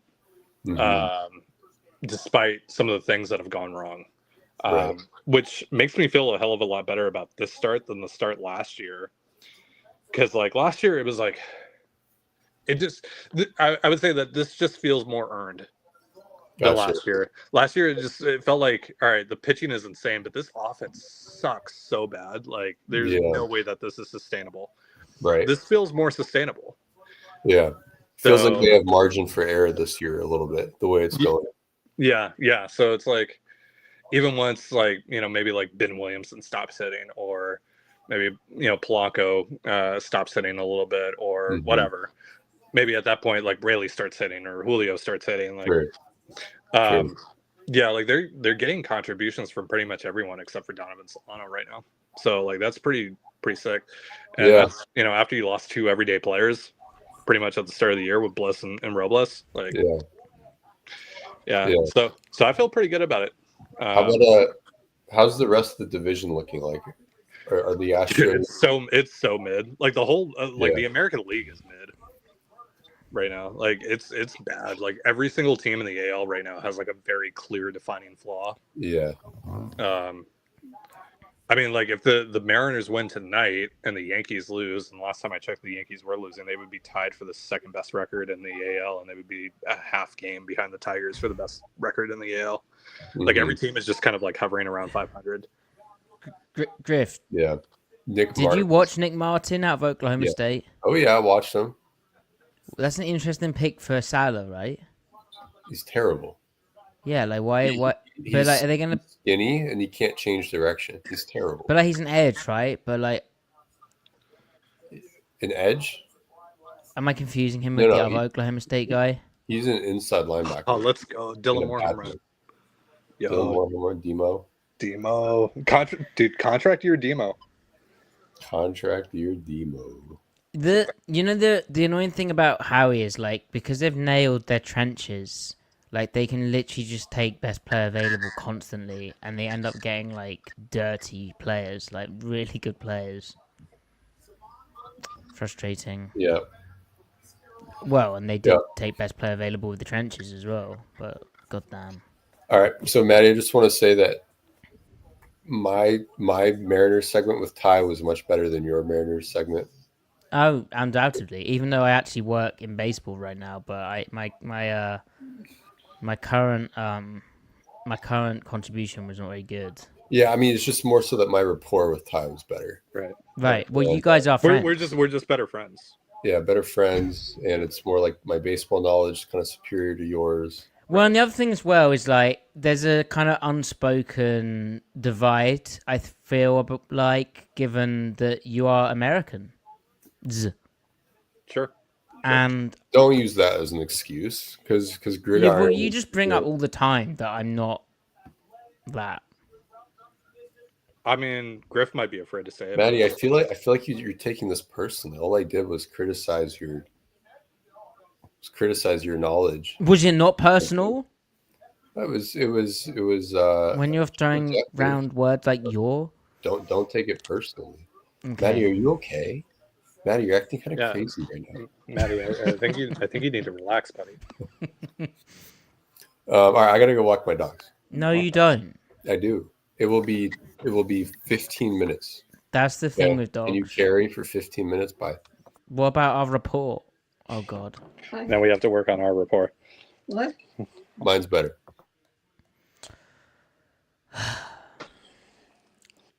Yeah. Oh dear. All right. We should just sit here in awkward silence. We Really should. lean into the bit.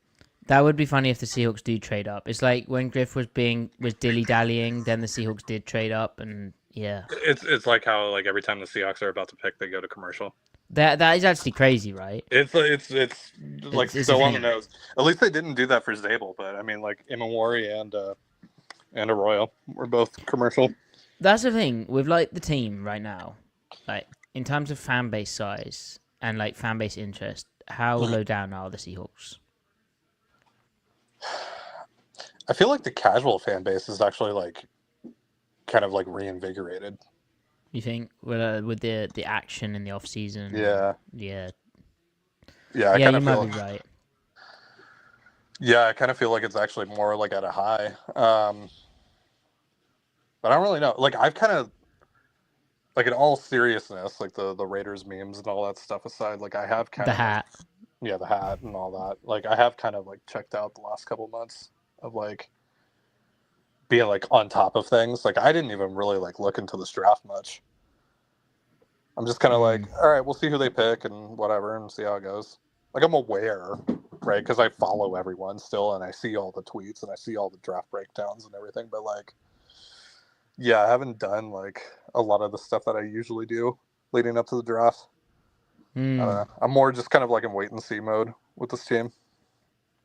Well, it feels like some of their strategy's been wait and see, and I guess what would excite casual fans is it feels like at least they've done something, and that this action is them trying to do something. But what they're actually doing is pretty unclear to me.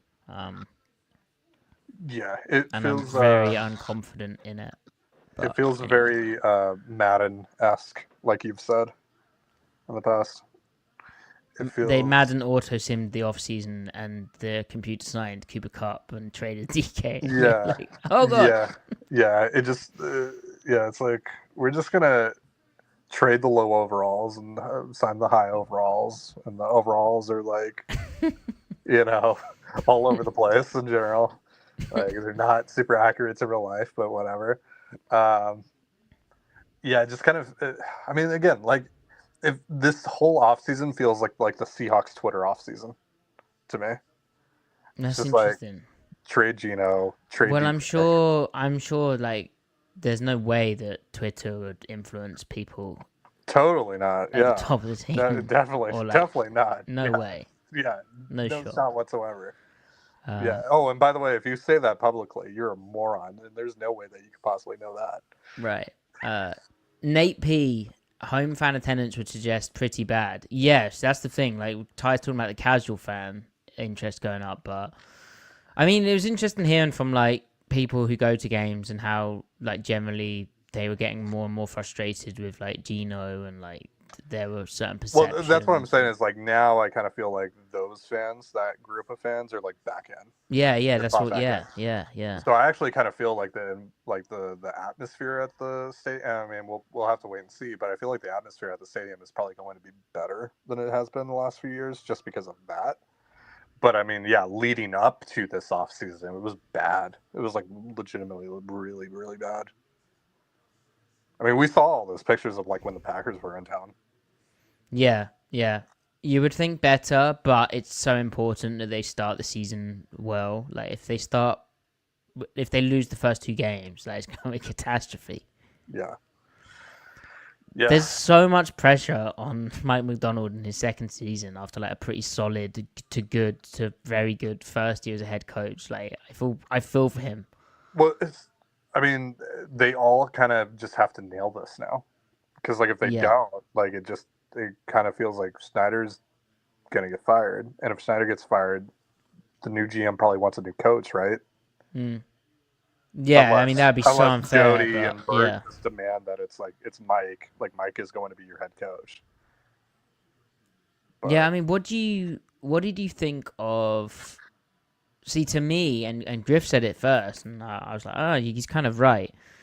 The first round pick was incredibly safe, which definitely matched the previous 2 first rounds we've seen, where it's like it matches the need, it's safe, it's kind of the best player available with the need tied in. Brilliant. But these day 2 picks, like, they're big fucking swings. Like we said that day 2, day 3, Schneider kind of has to nail. Like he's swung the bat hard at Emmani Worry, like trading up what they did. Like the Eagles got gonna blank on his name now. The guy out of Texas, the safety. Anyway, they got him, who we really liked, round 2, pick 64. The Raiders took Jack Besh, who's like a cool receiver, like in the 50s. Like they could have just stuck around and got Mukaba. Thank you, Monjombo. They could have got to go and get Emmani. They clearly feel he's like a massive difference maker, but they also clearly feel like emboldened that they can do that. Like Schneider clearly feels he can do something like that, and even the tight end being a medical Arroyo being a medical concern, like it's not safe in that sense. Well, I mean, like, the whole off season is a massive swing, right? Yeah, they're making that they're going to get similar to, if not better, production out of Sam than from Gino, right? Right. You know, they've basically completely reconstructed the receiving core. They're leaning, more into the defense, and they took a big swing on DeMarcus Lawrence, still having something in the tank and all that, right? So it in a way, the day 2 picks actually kind of feel in line with the rest of the offseason, that it's just like we've found ourselves in the situation where all these things just have to kind of go right. And so, I mean, it's just like, just playing it safe really, like, how should I word this? Given everything else that you've done this offseason, does playing it safe actually do the most for this roster? Does it take advantage of this roster the most in the way that it's constructed? Does that make sense? Yeah. So I don't know. But, yeah, it's a huge swing. I mean, especially Emmani is like, I mean, we've never seen them trade up into the high 30s. Yeah. And I can totally empathize with or relate to if you're paying like the fortune that it costs to attend every single home game, and you've seen them like be a slightly, well, like an average team, right? They didn't make the playoffs. Like I can totally get like, you don't want them to blow it up and be terrible, or maybe you do, but maybe you want to still see them win some games, but also you want some like tangible change, and you've got tangible change this offseason. You've got like some risks this offseason. Yeah. And so I can get the appeal of that, and at least you're viewing what will be a markedly different product. Well, it's a different product that still, like, you can tilt your head and squint and go, okay, they can at least be as competitive as they were last year. Right. And that's kind of the selling point, right? If you're the franchise trying to sell this to your fan base, is like, we feel like we are, like, even with the exit of Gino and the exit of DK, we feel like we're pretty much at worst unchanged. I don't personally agree with that. But I think that's definitely how they view it and how a lot of fans view it. So I just struggle to see how they felt they could. How are they getting better here? It's very much, and you can get into the philosophy of like whether you should just pure tank or not, and pure Yeah. blow things up or not. But it's moving. It's not moving deck chairs around the Titanic, but it's kind of shuffling pieces around in a quite aggressive way and getting worse and still treading water, and it's very much like 3 steps back, 1 step forward, in my opinion. Yeah, it doesn't feel like they have done anything to go. Yeah, I mean, I'm pretty much gonna repeat what you just said, Yeah. just in a different way. That like it feels like they didn't do anything to go significantly in one direction or the other. Right? It just kind of feels like they're still a 7 to 10 win team. Right. And we shouldn't forget, like, they have draft their assets next year that if Dunn doesn't work out, they may well be able to go and get a quarterback finally. And Yeah, draft and it's a way better class for that. I mean, we'll right. see how They the say, season goes, they but say, yeah. That's the consensus. Yeah. Yeah. So, and I mean, that's why I wouldn't be surprised if they just didn't go quarterback again this draft, because it really isn't the class to do it unless they just really like a guy. I mean, maybe they do really like Jalen Milroe or whatever, and they want to take a shot on him. And like if they want to do that, all right, fine. But yeah, I feel like the quarterback year is next year, and then they just roll with Sam this year and see how that goes. And Yeah. if it works out, if what he did last year is actually real and Kubiak's able to tap into that more, then when the offensive line changes, the addition of Zabel like actually makes a real tangible difference, then you have that option of keeping him. So Yep. Yeah. But I don't know. I don't know. We'll see. Yeah, I'm not super like. I think that's the problem for me though, right? Is like I don't think they're bad enough to just like tank to a spot where like they can make a real meaningful like franchise defining move next year in the draft. But I also don't think that they're good enough to be anything more than like a wild card team. Right. You know? Right. Well, and I was saying this to Griff yesterday, so apologies, listeners, you've heard this before, but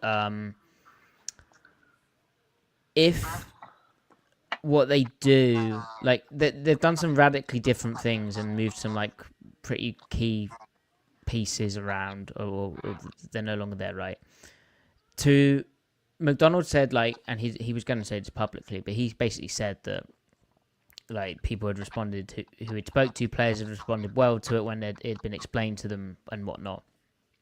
But you have guys like Julian Love, who is an older vet. He's like a key leader now on the defense. You have guys like Leonard Williams, who's an older vet, who's again they've signed significant deals in Seattle. They're going to be here for like multiple years based on their contract. Yeah.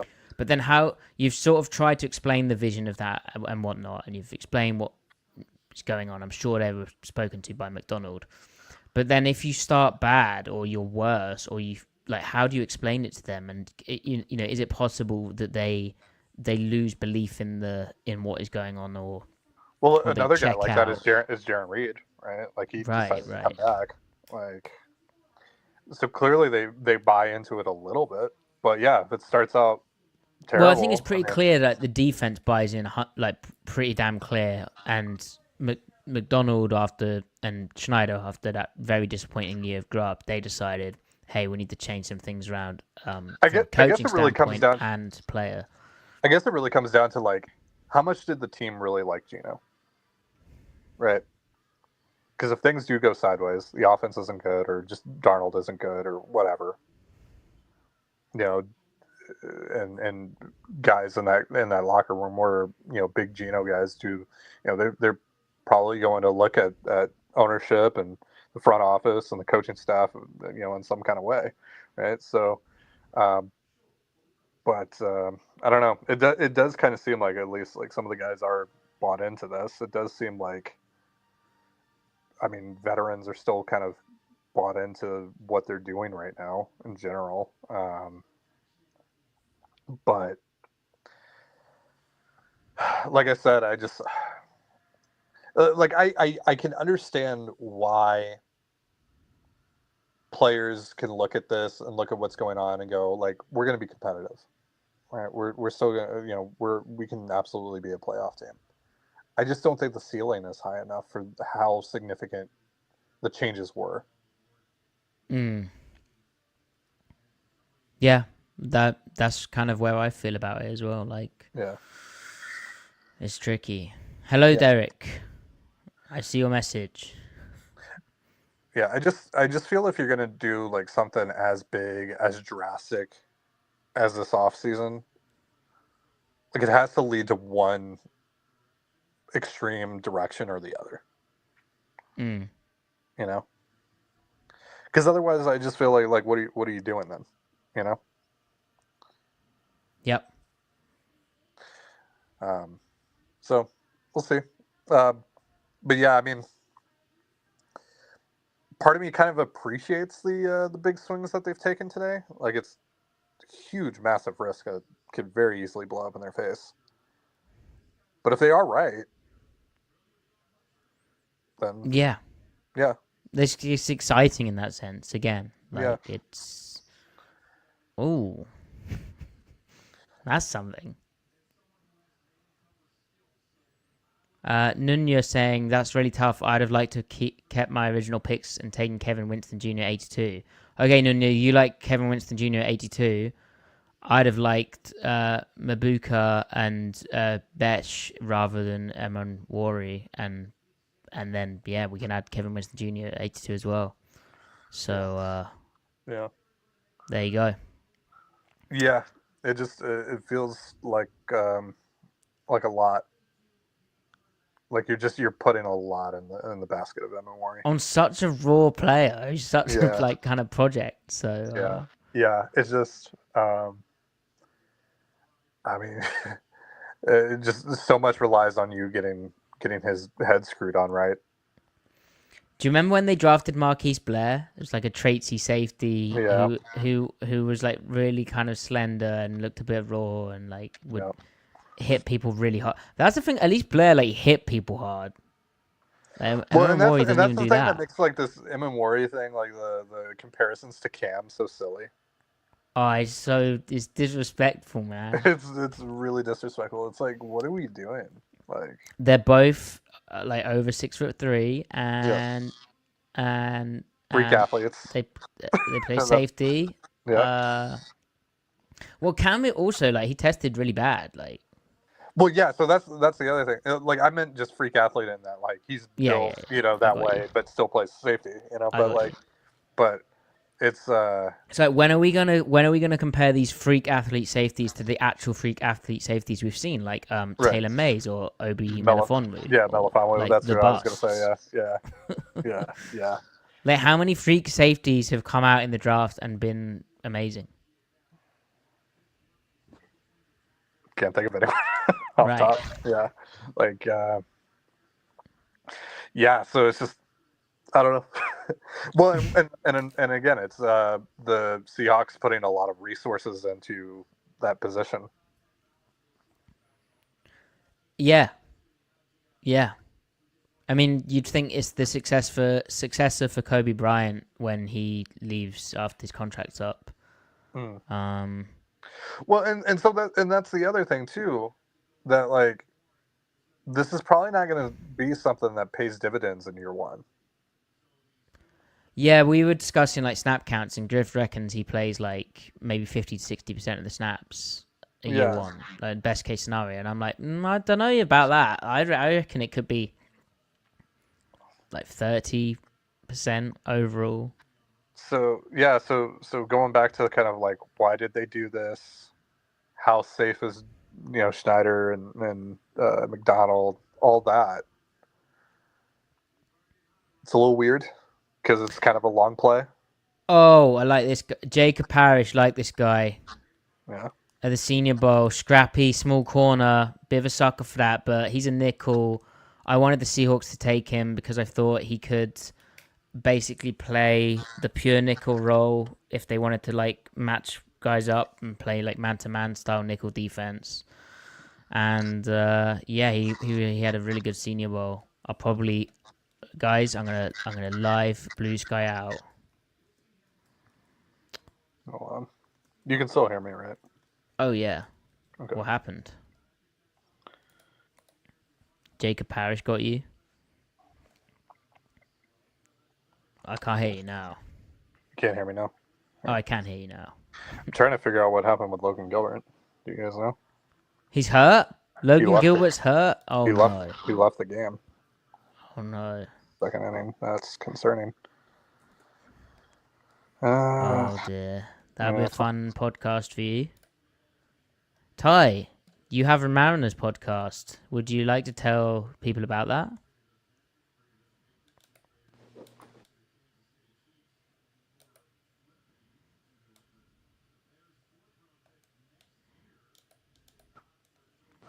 Oh dear. Ben asking, am I excited for... Oh, Ty, what's your Hi. Mariners podcast called where you'll be podcasting about Logan Gilbert being out for the year? It's shut up. It's called Locked On Mariners. You can find it on YouTube or wherever you get your podcasts. Nice. Yeah. Oh no. Apparently his velocity was down a little bit, but not much. But Mate, hopefully he was just sick, like some dodgy food. yeah, maybe he got the shits. Yeah.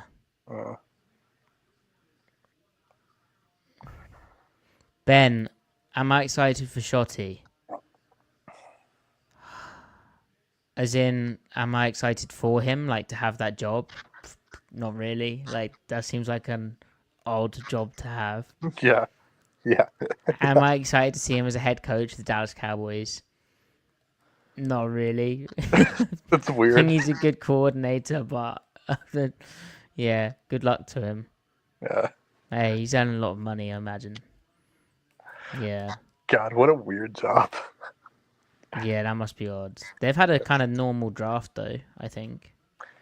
Yeah, when No they character got concerns. Booker at 12. Who did they get in the second round? I can't remember. But there's been no one like... It's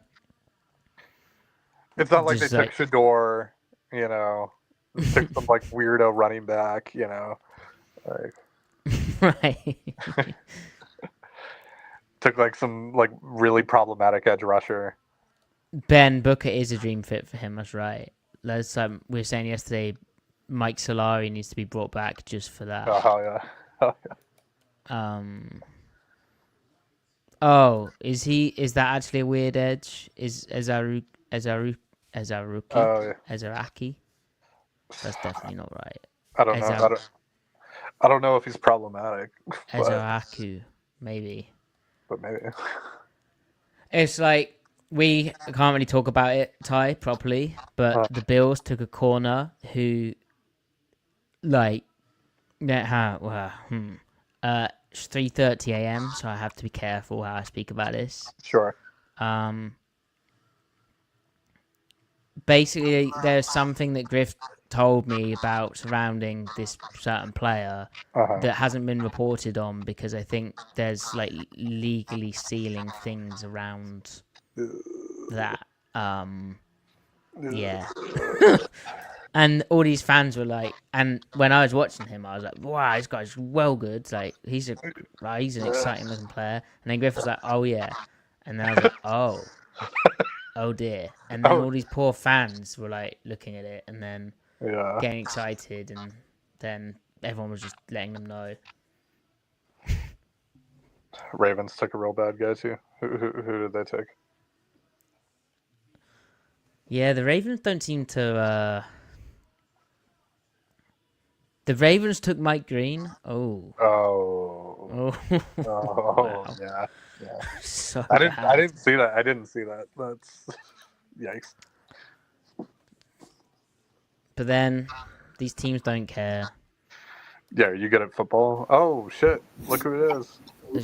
I just keep, need some elbow room. Yeah, you just knock me the fuck out of here. Yeah, box out. How was your dog walking? It's good. It's good. Lots of pooping, not in the house.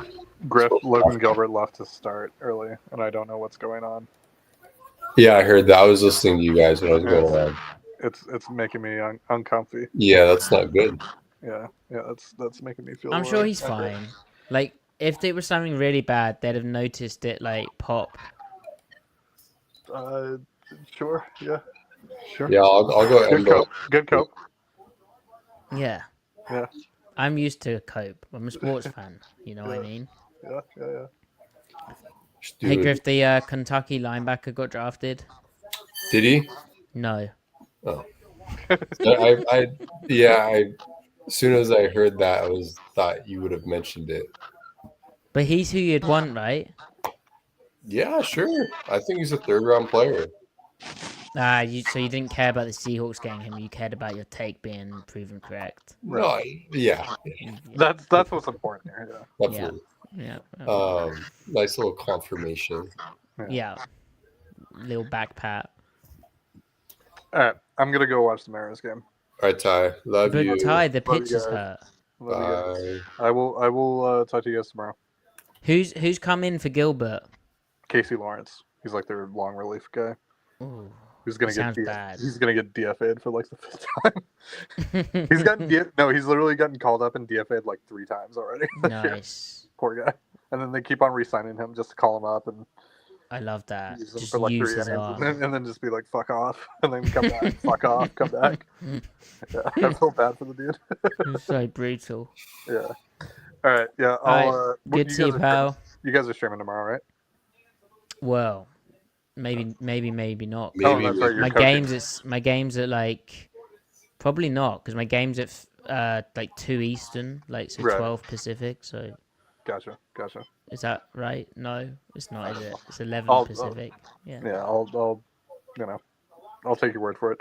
All right. Well, I'll talk to you guys tomorrow anyway. All right. Love you, pal. Bye. Love you guys. Bye. Yeah. Chat. Bye. Chat. Bye. Jamari Caldwell. All right, Griff. Come on.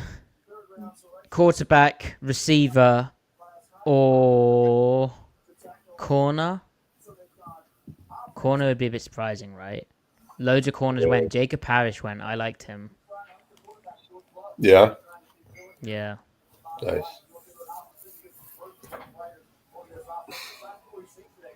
Did you watch Gray Zabel's Senior Bowl one-on-ones that I cut up? No. What'd you think? Was a little underwhelming. No. Well, compared to like he dominated the Senior Bowl, which I think I said yesterday as well. But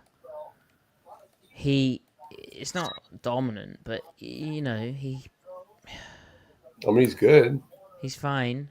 Speed to power is gonna probably get him quite a bit. Yeah, and the short arms too. Yeah, Yeah, like that that will combination. That'll be his weakness. And being so reliant on your like upper body to do things, you know, as in a lot of your strength coming from there, but having short arms and having to always kind of jump set guys. Yeah, I mean, there might be a little bit of a learning curve at guard. He's played guard, but Yeah. I think he has more of a mindset of a tackle using space to his advantage. He's going to have to think about the phone booth a little bit more, but he'll get there. I mean, I feel pretty confident about the pick, but it may not be sunshine and rainbows like immediately. Well, as Monjombo asked in the chat, how did how did Christian Haynes look so good in the Senior Bowl then lose his start? Well, I think that's a good cautionary example of like speed to power was the real problem for him as well. And he was another jump set guy. Yeah, that's true. That's true. And then also probably not in the right scheme, probably feeling uncomfortable in general. Yeah, he was in a trap situation. Yeah.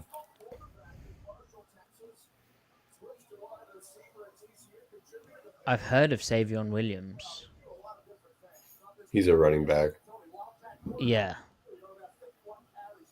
Is he a returner, punt returner as well? I think so. I think they had him on return duties.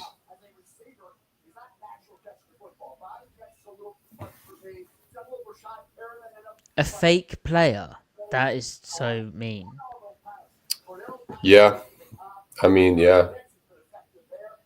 But what about Tyreek Hill? He's small. He's not that small. Yeah, he's the guy that just needs to get the ball. The next Debo. Can you imagine? Like, the hands were inconsistent, but down in the red zone, he's going to be a problem. You put him in that wildcat quarterback there, just Their receiver room is so weird.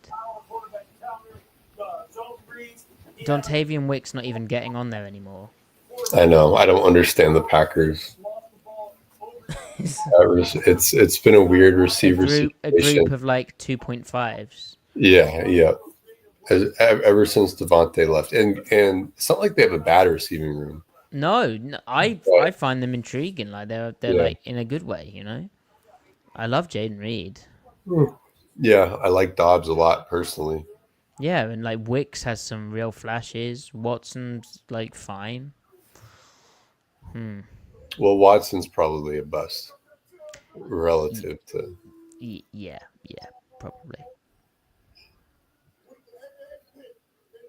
I'm still tickled by the Raiders taking Besh. You're tickled. I'm tickled, man. Matty, I'm tickled. I'm good. I'll say it. Good. I didn't know you were ticklish.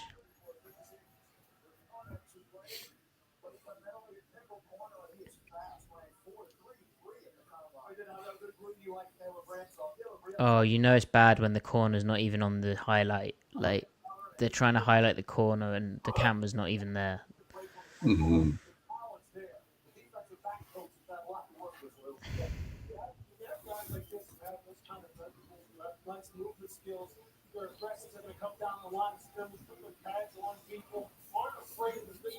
We're talking about Woolen extension in the chat, Ben. I mean, the Seahawks haven't been very good at extending players that they want to retain. Like, they've kind of ballsed that up a bit, / decided not to do it. Yeah. So, Doo-doo-doo-doo.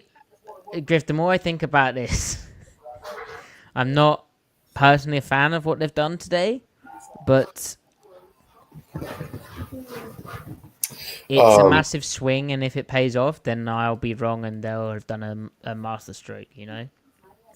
Yeah. So Max Toscano, guy online, and he's been part of Connecticut football program, and I really respect what he has to say. He doesn't like Arroyo very much, and I like him more than he does, but he doesn't necessarily think Arroyo is an upgrade on Noah Fant.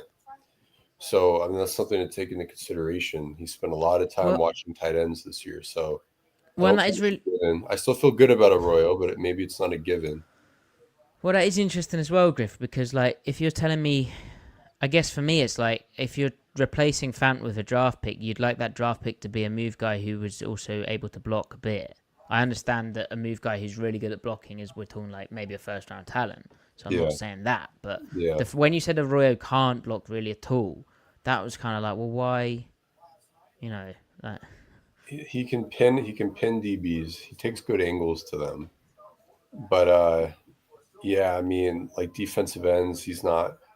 He can't pin a defensive end. He can't kick out a defensive end or edge. It's such an un-McDonald pick. It's Kubiak. It's pretty Kubiak. Is it?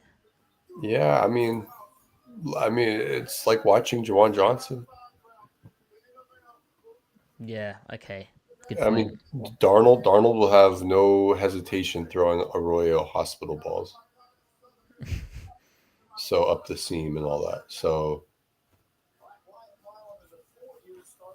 All right. Grade their picks so far. Zabel is an A-. Emmani is a C-. C. I think the trade up is really what makes it tough. I'll go C. And then Arroyo is for me a B+. And have they picked a fourth time? No. Not yet. They're about to. I'll go. How about you? Yeah, A-, D. Shit. Okay. B. Okay. I bet we've ballparked it similarly, so I think we have similar feelings. That's very unusual for us. So 92 best available for the Seahawks coming up. Probably Marcus Embo, Yeah, Gotta what's think up about- with Embo? You really gotta liked think- him. I mean, the lack of testing and then the short arms and him being 305 isn't great. To me, he's a supercharged Cesar Ruiz. But so Embo, we got to think about Jackson Slater, Caleb Rogers. Jackson Slater's pretty good. Sacramento State. Linebackers, I mean, all the linebackers are there, so I'm not going to say that again. Has Watts been taken? Xavier Watts? No. Because So what do you think of him? I think he's good as hell. Do you? He's coming off an injury, right? Or am I confusing him? Yeah, he's coming off. No. That's Winston. I Sorry. don't think so. Yeah. I No, didn't think. Watts is good as hell, man. I don't know what's going on there. He's a second round. What did you like about him? He's got the. I think he's probably the smartest back seven player in the whole draft. He knows everything that's going on. He sees everything. Good angles. His angles stood out to me. Like I thought his angles and then his tackling was from the He post loves- was yeah. unbelievable. I mean, him and Devin Witherspoon on the same team would have been so cool to watch. But for me, he wasn't really popping athletic wise, speed wise. And Range then not there. yeah. So he's not quite the level. Who was that Minnesota safety who went to the Giants, who I just really didn't rate, and you said was like a fine player, and I was like, Nubin. Yeah, Tyler Nubin. Is that I think so. Chat, fact check that, chat. fact chat? Chat. Did he have a good career? Is he doing well? It's been a year. He played in the league. Yeah, but in the second round, pick 47. I mean, he's a good football player. He had one pass breakup. Anyway, we don't need to fall out about this. Excuse Again. me. Excuse you. Let's see. Who do the Rams go? Well, they've had a tight end, and they've had... That's it, isn't it? I think they will get... Imbo. That could be a Rams pick, Imbo, right? Yeah. Ben asking, do you guys think Pete wanted Emmani? They immediately traded out after that. I mean, they might have just bet on athletic traits like they did with this corner they took. And like if Emmani's like interviewed really well with the Seahawks, I'm sure he interviewed well with the Raiders if they did, when they spoke to him.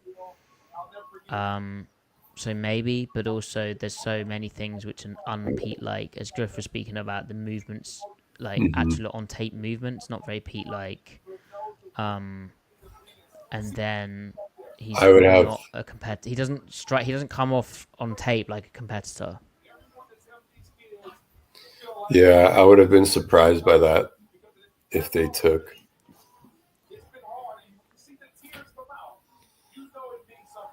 I would have put. I would have been surprised if Emmani became a Pete coached player. Gorka saying, Griff, I've read you are high on Imbo. I love him too. His feet through blocks are phenomenal. Like pistons that don't stop churning. I like that. But how much stock do you put on his anchor lack of jolt in his punches? I think he has a lot of jolt in his punches personally.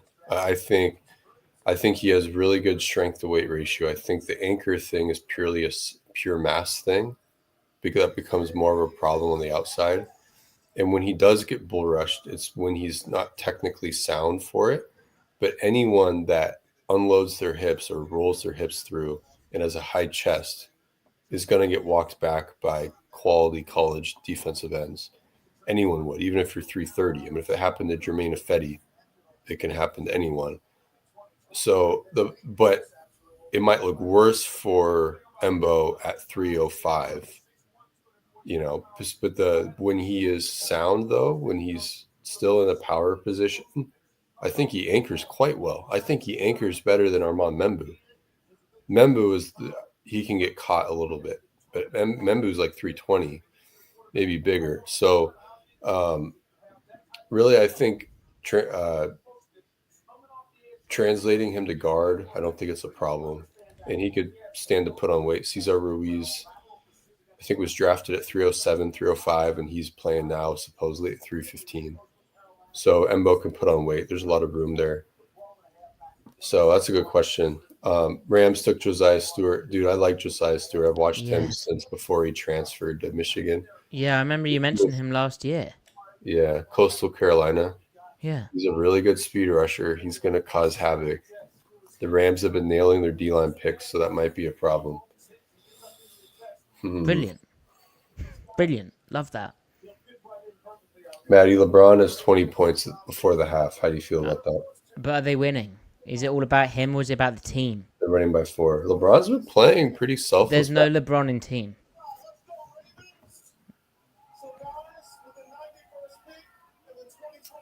Yeah. But there is at least one vowel shared. Yep, at least one. And the consonants aren't too far away from the other letters in his name. Emory Jones. Interesting. All right. No spoilers, chat. No spoilers, no internet. We'll learn our fate here shortly.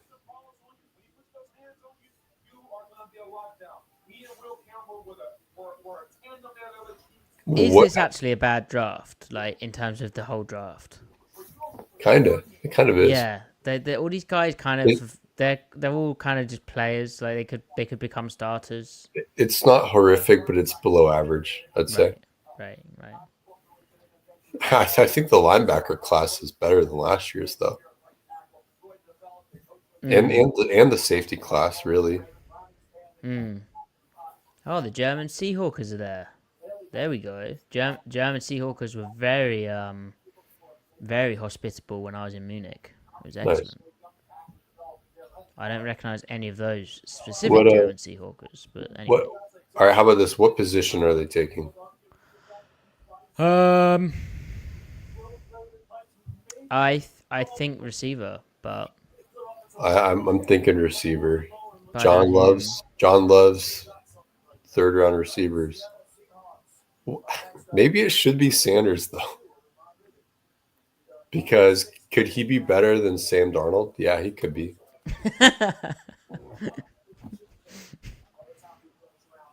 Sean Alexander, that's cool. Again, oh cool.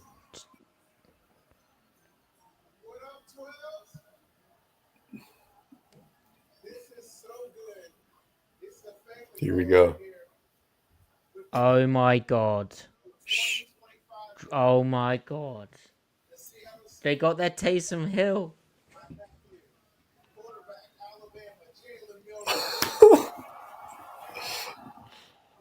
They got their Taysom Hill. All right, man. Hell yeah. All right. Man, they've this day 2 has been something. They've just taken a bunch of shots. Quarterback controversy in Seattle. Attack seams. Wow. I mean, I'm in favor of it. 3rd round, bet on the traits. So, who is the quarterbacks coach in Seattle? What's his face?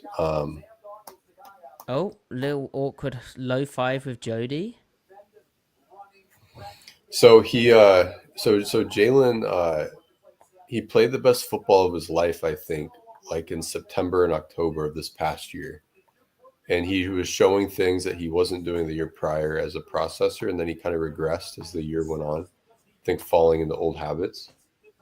So if he was going to pan out, it's probably one of these teams with this kind of scheme. I don't think he's going to push Sam Darnold early, but he might make them curious next year.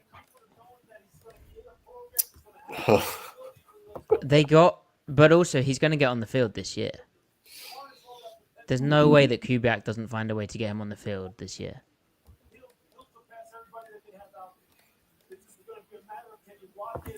Like, you're going to be watching a bullshit offense, Griff. Yeah. You're going to be watching a 2-quarterback offense. Yeah. Yeah. Yeah. Well, what if he's just a package player? Yeah, he's Taysom Hill. Yeah. Yeah.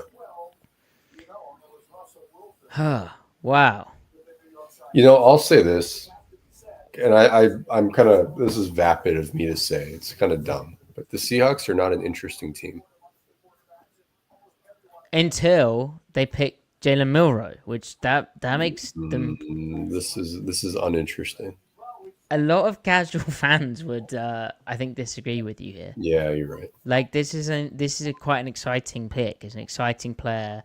You had all this talk about him being the most dynamic runner ever, more dynamic than Lamar Jackson, which is a take.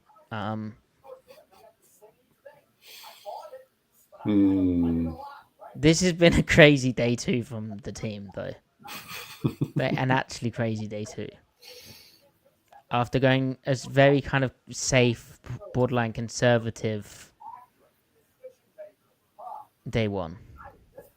Yeah, it's whatever, man. It's whatever.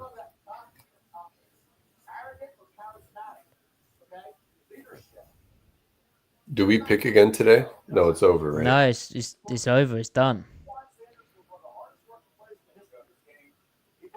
Ty and I had a bit of a conversation on like interest in the team and kind of where they're positioned, though, and yeah, we are unsurprisingly quite aligned with you.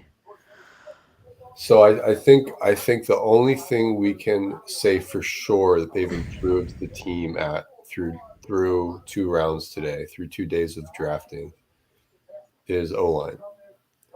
I think it's fair to say they improved the pass catcher room via Arroyo, but it's not a foregone conclusion. So and like how many Titans are getting on the field, right? Like, is Noah Fant a better pass catcher than Arroyo? I still think Fant, something happens with him. Right. Okay. Maybe well, then they've got worse. I suspect Arroyo is better than Fant. I'm just saying it's possible that he's not. Okay. I'm just, being open-minded about the range of outcomes. Jonas Sanker, man, I really liked him. He's a good player. Is he? Yeah, he's good.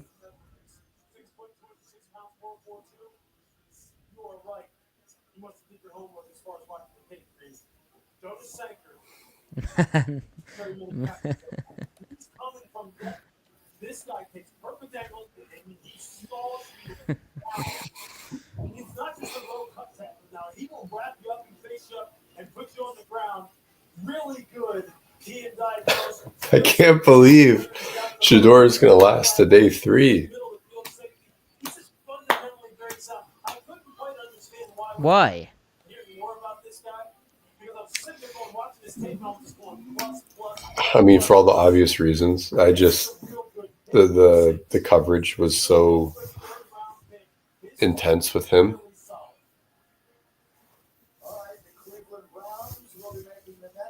Yeah, I guess I kind of switched out of the coverage and then like switching on to it before the draft and stuff. It was so shocking to me how intense the coverage for Shador was. Yeah, I feel bad for him in that sense. I don't know, man. I hope. Look, I'm going to watch every game of Nick Emmani that exists. And who knows? Maybe I will come away more optimistic. That's happened to me before. You'll see the Ole Miss stuff, and I think you'll be a bit optimistic about that. Yeah. I just want to see what the vision is, The reason I plugged that game in, because I know how spread out they are, and then they don't have too many passing concepts. So I was thinking, like, this is a good chance to see his coverage, like, from a deep safety standpoint. Mm-hmm. But yeah, chat, we did have some questions on whether Monjamo asking if we'll watch Milrose tape on stream or not on principle. Yeah, we'll watch all these guys on stream. Hell yeah. Maybe not a guard last bit. Turgid. Turgid, that's a great word. Thank Turgid. you. We also have two people in the chat pointing out that essentially the Seahawks have traded Geno Smith for Jalen Milroe, which, yeah, it is that pick, right?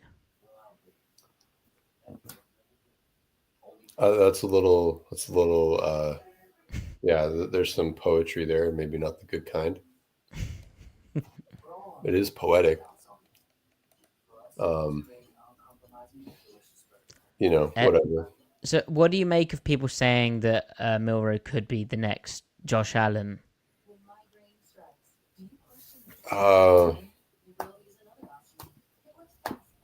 don't know about that. Well, because the thing with Josh Allen, right, was that he was inaccurate, but it was there was never really an instance of it looking like it was going really fast for him, or he was missing like reads. Oh Is no, that fair? Josh Allen had no idea what the hell was going on, even You in his think? rookie year. I thought he was a mess of a player. I mean, Josh Allen is an outlier in every sense. He was never supposed to work, but he did. Good for him. Okay, maybe. What about Mahomes then? I mean, Mahomes went. I think 10th was fair for him. Yeah. Wherever he went, I mean, he was a first rounder, like a legitimate first rounder. The arm was always there. People just didn't realize how in control he was of the field. He got like really aggressively dinged for like doing it in the Big 12, basically. Yeah. I mean, there were lots of people. I don't think anyone was saying he's going to be the GOAT, but lots of people were like, some people had him as QB1. Some people were like QB2. I don't think anyone was surprised by him being good. I think we're all surprised by him being the best ever, or the second best ever, the third best ever. But I think most people thought Mahomes was going to be good. Yeah, as Jacob is saying, and like you said, Matty, Milroe might just be a package player that they like. I agree. Yeah. That Monroe, that would be very funny if the Eagles take all three of the players that Griff has been liking. After I used to concern troll Howie Roseman like 2 years ago, he's been loudly been doing good things. Yeah, very loudly. Dylan Gabriel to the Browns. Jesus Christ. What the fuck? 13-1, 73%, 30 touchdowns, 6 interceptions, 7 rushing touchdowns. This kid throws a catchable ball. He's 5'11", 205. The size isn't which one. So Dylan Gabriel should not be drafted over Shedeur Sanders. I'll say that.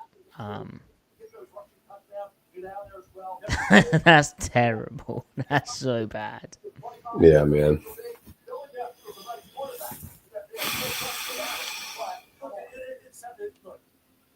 Not a good player.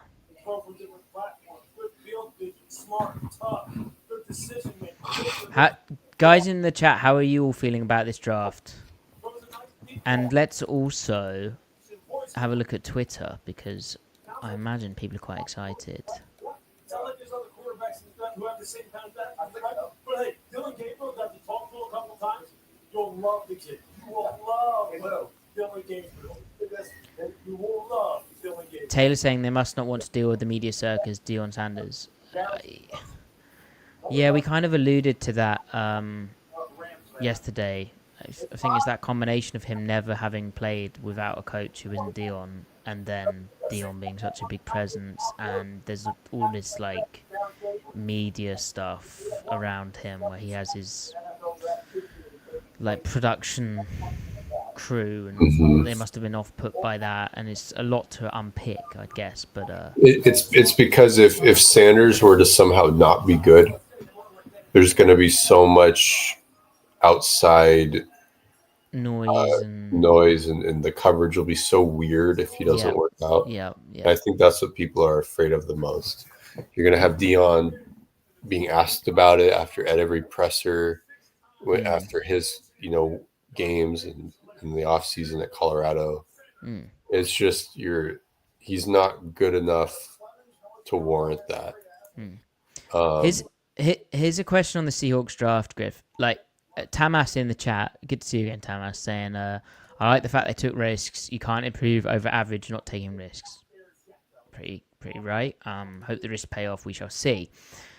So yeah, they have taken risks, and yeah, these big swings may pay off in a big way, right? But at the same time, Griff, are these the type of swings that if the Seahawks are to miss the playoffs again this coming year, along with how their off seasons panned out in general, like it's not just the draft, like they've moved chairs around and got rid of some pretty big players and signed some what they hope to be big players and then some less big. But where I'm going with this, is it also a case that if they do miss the playoffs again, John Schneider's fired because of how big a swing big swings he's taken here?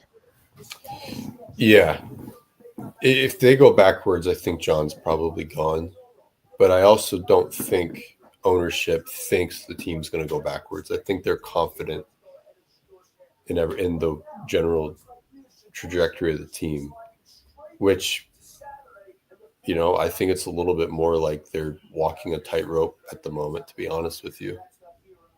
I mean, the decisions made on offense, or rather the things that occurred to them, forcing them to make the decisions on offense, might blow up in their face. There's a chance this is not a good offense. There's a chance it's a good offense too. So, chance it's an average offense.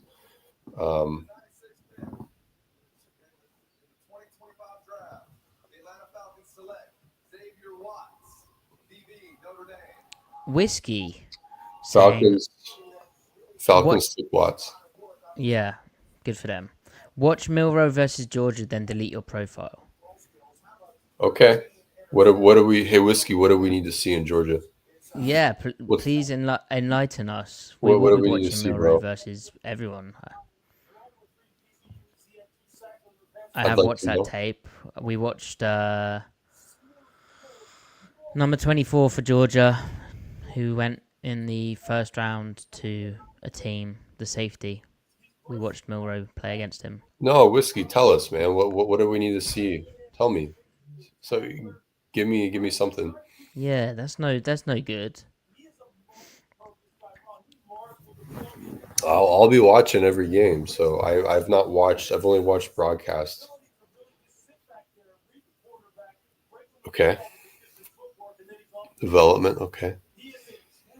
Hope so. Hope you're right.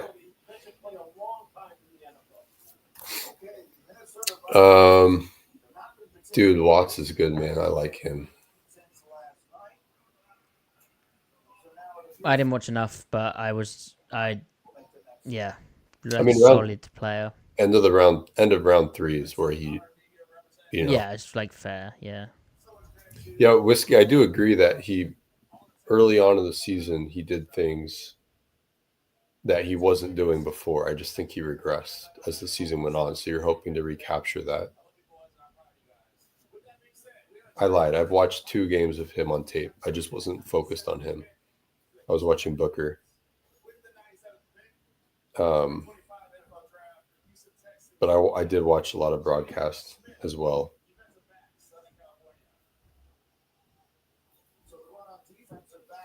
I wonder how long it will take for, like, if Darnold struggles, like, how quick is it going to be clamors for Milroe to play? Oh, the clamors will be immediate from the outside because that's just the nature of the beast. Well, what does the coaching staff think? I don't know. Kubiak unleashed Rattler schematically. Results didn't follow, but there was something to the process. So the point, There though, was is that there was a step change, right? yeah, Indeed, yeah. That's not the consensus whiskey. That's not. I mean, people have talked about Milrose regression throughout the year. At least the people that I pay attention to. I mean, I saw a lot of last year's tape in December from Milrow. So, but I don't know. To each their own. I got to watch it more comprehensively. Who are the Our Raiders? Raiders are next. How many picks? How many compensatory? They've got 2 in a row here. Take Embo. The thing though is that Embo isn't. He should go to a team that has more under center. Actually, the Raiders might because they brought in Dickerson and Brendan Carroll, and they have those guys are under center guys to kind of offset to kind of be the NFL liaison for Chip Kelly going from college to the NFL. What I wish Grubb had, but also Chip Kelly can coach under center too because he has the chops there. So maybe Embo still works for them. I still think he'd be good in protection at a shotgun. So Where they took that corner was crazy. was that an overdraft? Well, it was his first year playing corner. He's a 6th year senior. He tested great, but like 6th year, man. Like he was a converted receiver. Like I don't think anyone was taking him there. But they must have loved him. Clearly.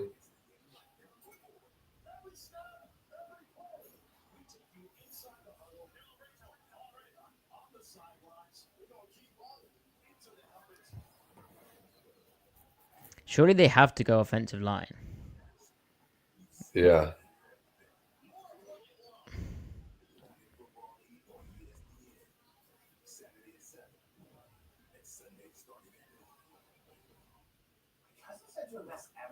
Who's Frazier from LSU, who's 61 on Daniel Jeremiah's top 200? Miles Frazier. Yeah, who is he? Is he good? It's kind of another Bradford situation. Right. That's good. Rattler was good in college though, and his tape was good in New Orleans. Yeah, like the thing with Rattler in college was everyone seemed to think he was an arsehole. He's just like, a the tape prick, was good. but he's good at football. Yeah. Ritter, I mean, I still have my Ritter dissertation, but you know, I'll wave the white flag there. I'm just saying though, like all the tape people that I personally look at the Pete mask. They're not. I mean, they've talked about the Milrow regression, like that was a topic of discussion throughout the year. And off broadcast, I thought I saw that.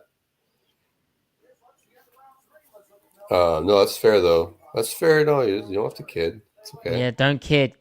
Kill him, Whiskey. Get him. Give it to me. Kyle McCord. See, I'll be honest. I actually would have been intrigued by Sanders at 92. That actually would have been because I think that's like third round is like, oh, good value. Like I think he's a good quarterback. I think he's a good prospect. You know, I mean, would you draft Alex Smith in the third round? He won in the first, as we know, but given like what the real Alex Smith was that 1 year with Harbaugh and Andy Reid, I would take that in the third round, sure. So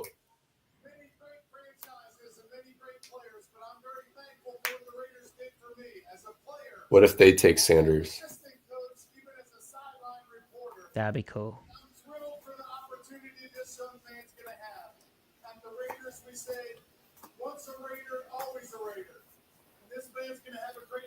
Oh God. Oh wow, a pass protection guard. Pete Carroll, I love you. Caleb Rogers. Hey, cool. Good player. Good player. I'm taking the L on Embo. Clearly, the league didn't value him the way I did. Well, lack of testing and short arms, as you said, is tough. Yeah, Caleb Rogers, good pick for the Raiders. Who are they going to take at 99?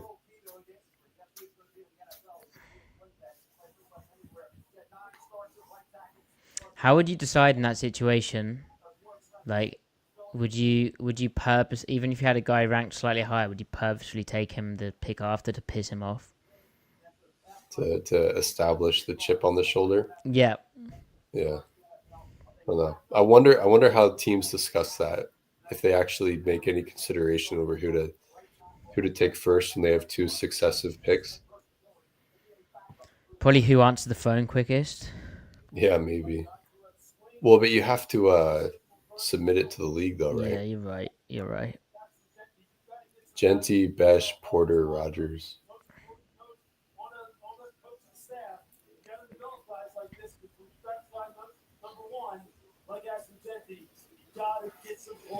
Interesting. Raiders team.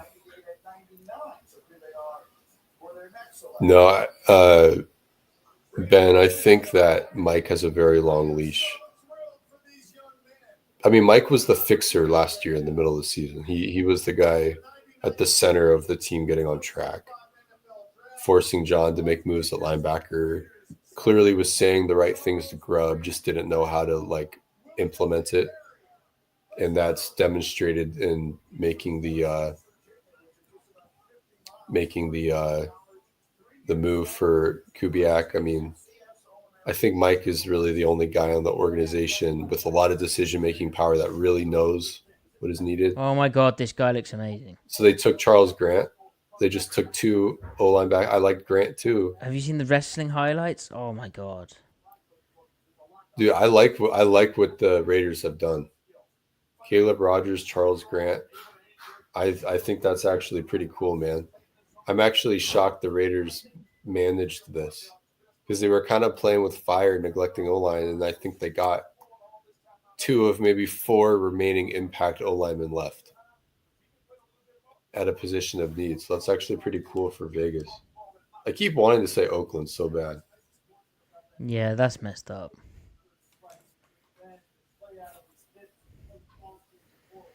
Right then, Griff. I think we can log off. Yeah. Any closing thoughts that you have on the Seahawks? I need to go play basketball or something. I'm getting itchy. Really? Yeah. You need to compete. I got new basketball shoes too. That's the thing. I got to break them. Oh, really? Which ones? I got Reebok. Really? Yeah, Reebok high tops, man. Wow. Because they fit really snug, and I need like really tight shoes. I need the shoe to feel like it is my foot. Okay. So I like Reebok because they're narrow. Not that I have like particularly narrow feet, but who used to wear Reebok back in the day? I don't know. Anyway. Someone would be able to answer that. Right. Oh, Whiskey said thoughts on Kane Madrano. I really liked him, other than he can't tackle, so I don't really like him. But he could be like a Drew Tranquil. Hey, if Emmani is on the menu, why wouldn't Madrano? Yeah, like if we're just taking guys who can't tackle, then fuck it. Dude, I really hope Derek Jackson becomes a Seahawk. That'd be cool. Or Jordan Turner. No, don't forget Jordan. Jordan Turner's the real. He's the real large adult son in this draft for me. All right, thanks chat for joining us. Hope you enjoyed this. We probably won't be back tomorrow, but we might be able to do something recapping that. We'll keep you updated. Follow us on Twitter at CMikeSpinMove, at Matty F Brown, at Ty Dane Gonzalez. Follow the pod at Seattle Overload. We're also on Blue Sky. Chat, the real sleeper pick is you. Oh, chat. I'd grade you an A plus. Right then, Well, Maddie, hold up. Who do you think is going to win between the Lakers and the Timberwolves? I think the Timberwolves. Think so? Yeah, I should have probably I think consulted. you're wrong. Like, LeBron's having a great game. has he got a Yep. triple double yet? But Maddie, what you haven't considered is that my weirdness is wonderful. Saying no is an act of self-affirmation too. Sometimes the work is resting. There is growth in stillness. There is peace in changing your mind when it is done in love. There is poetry in everything if I look for it. No.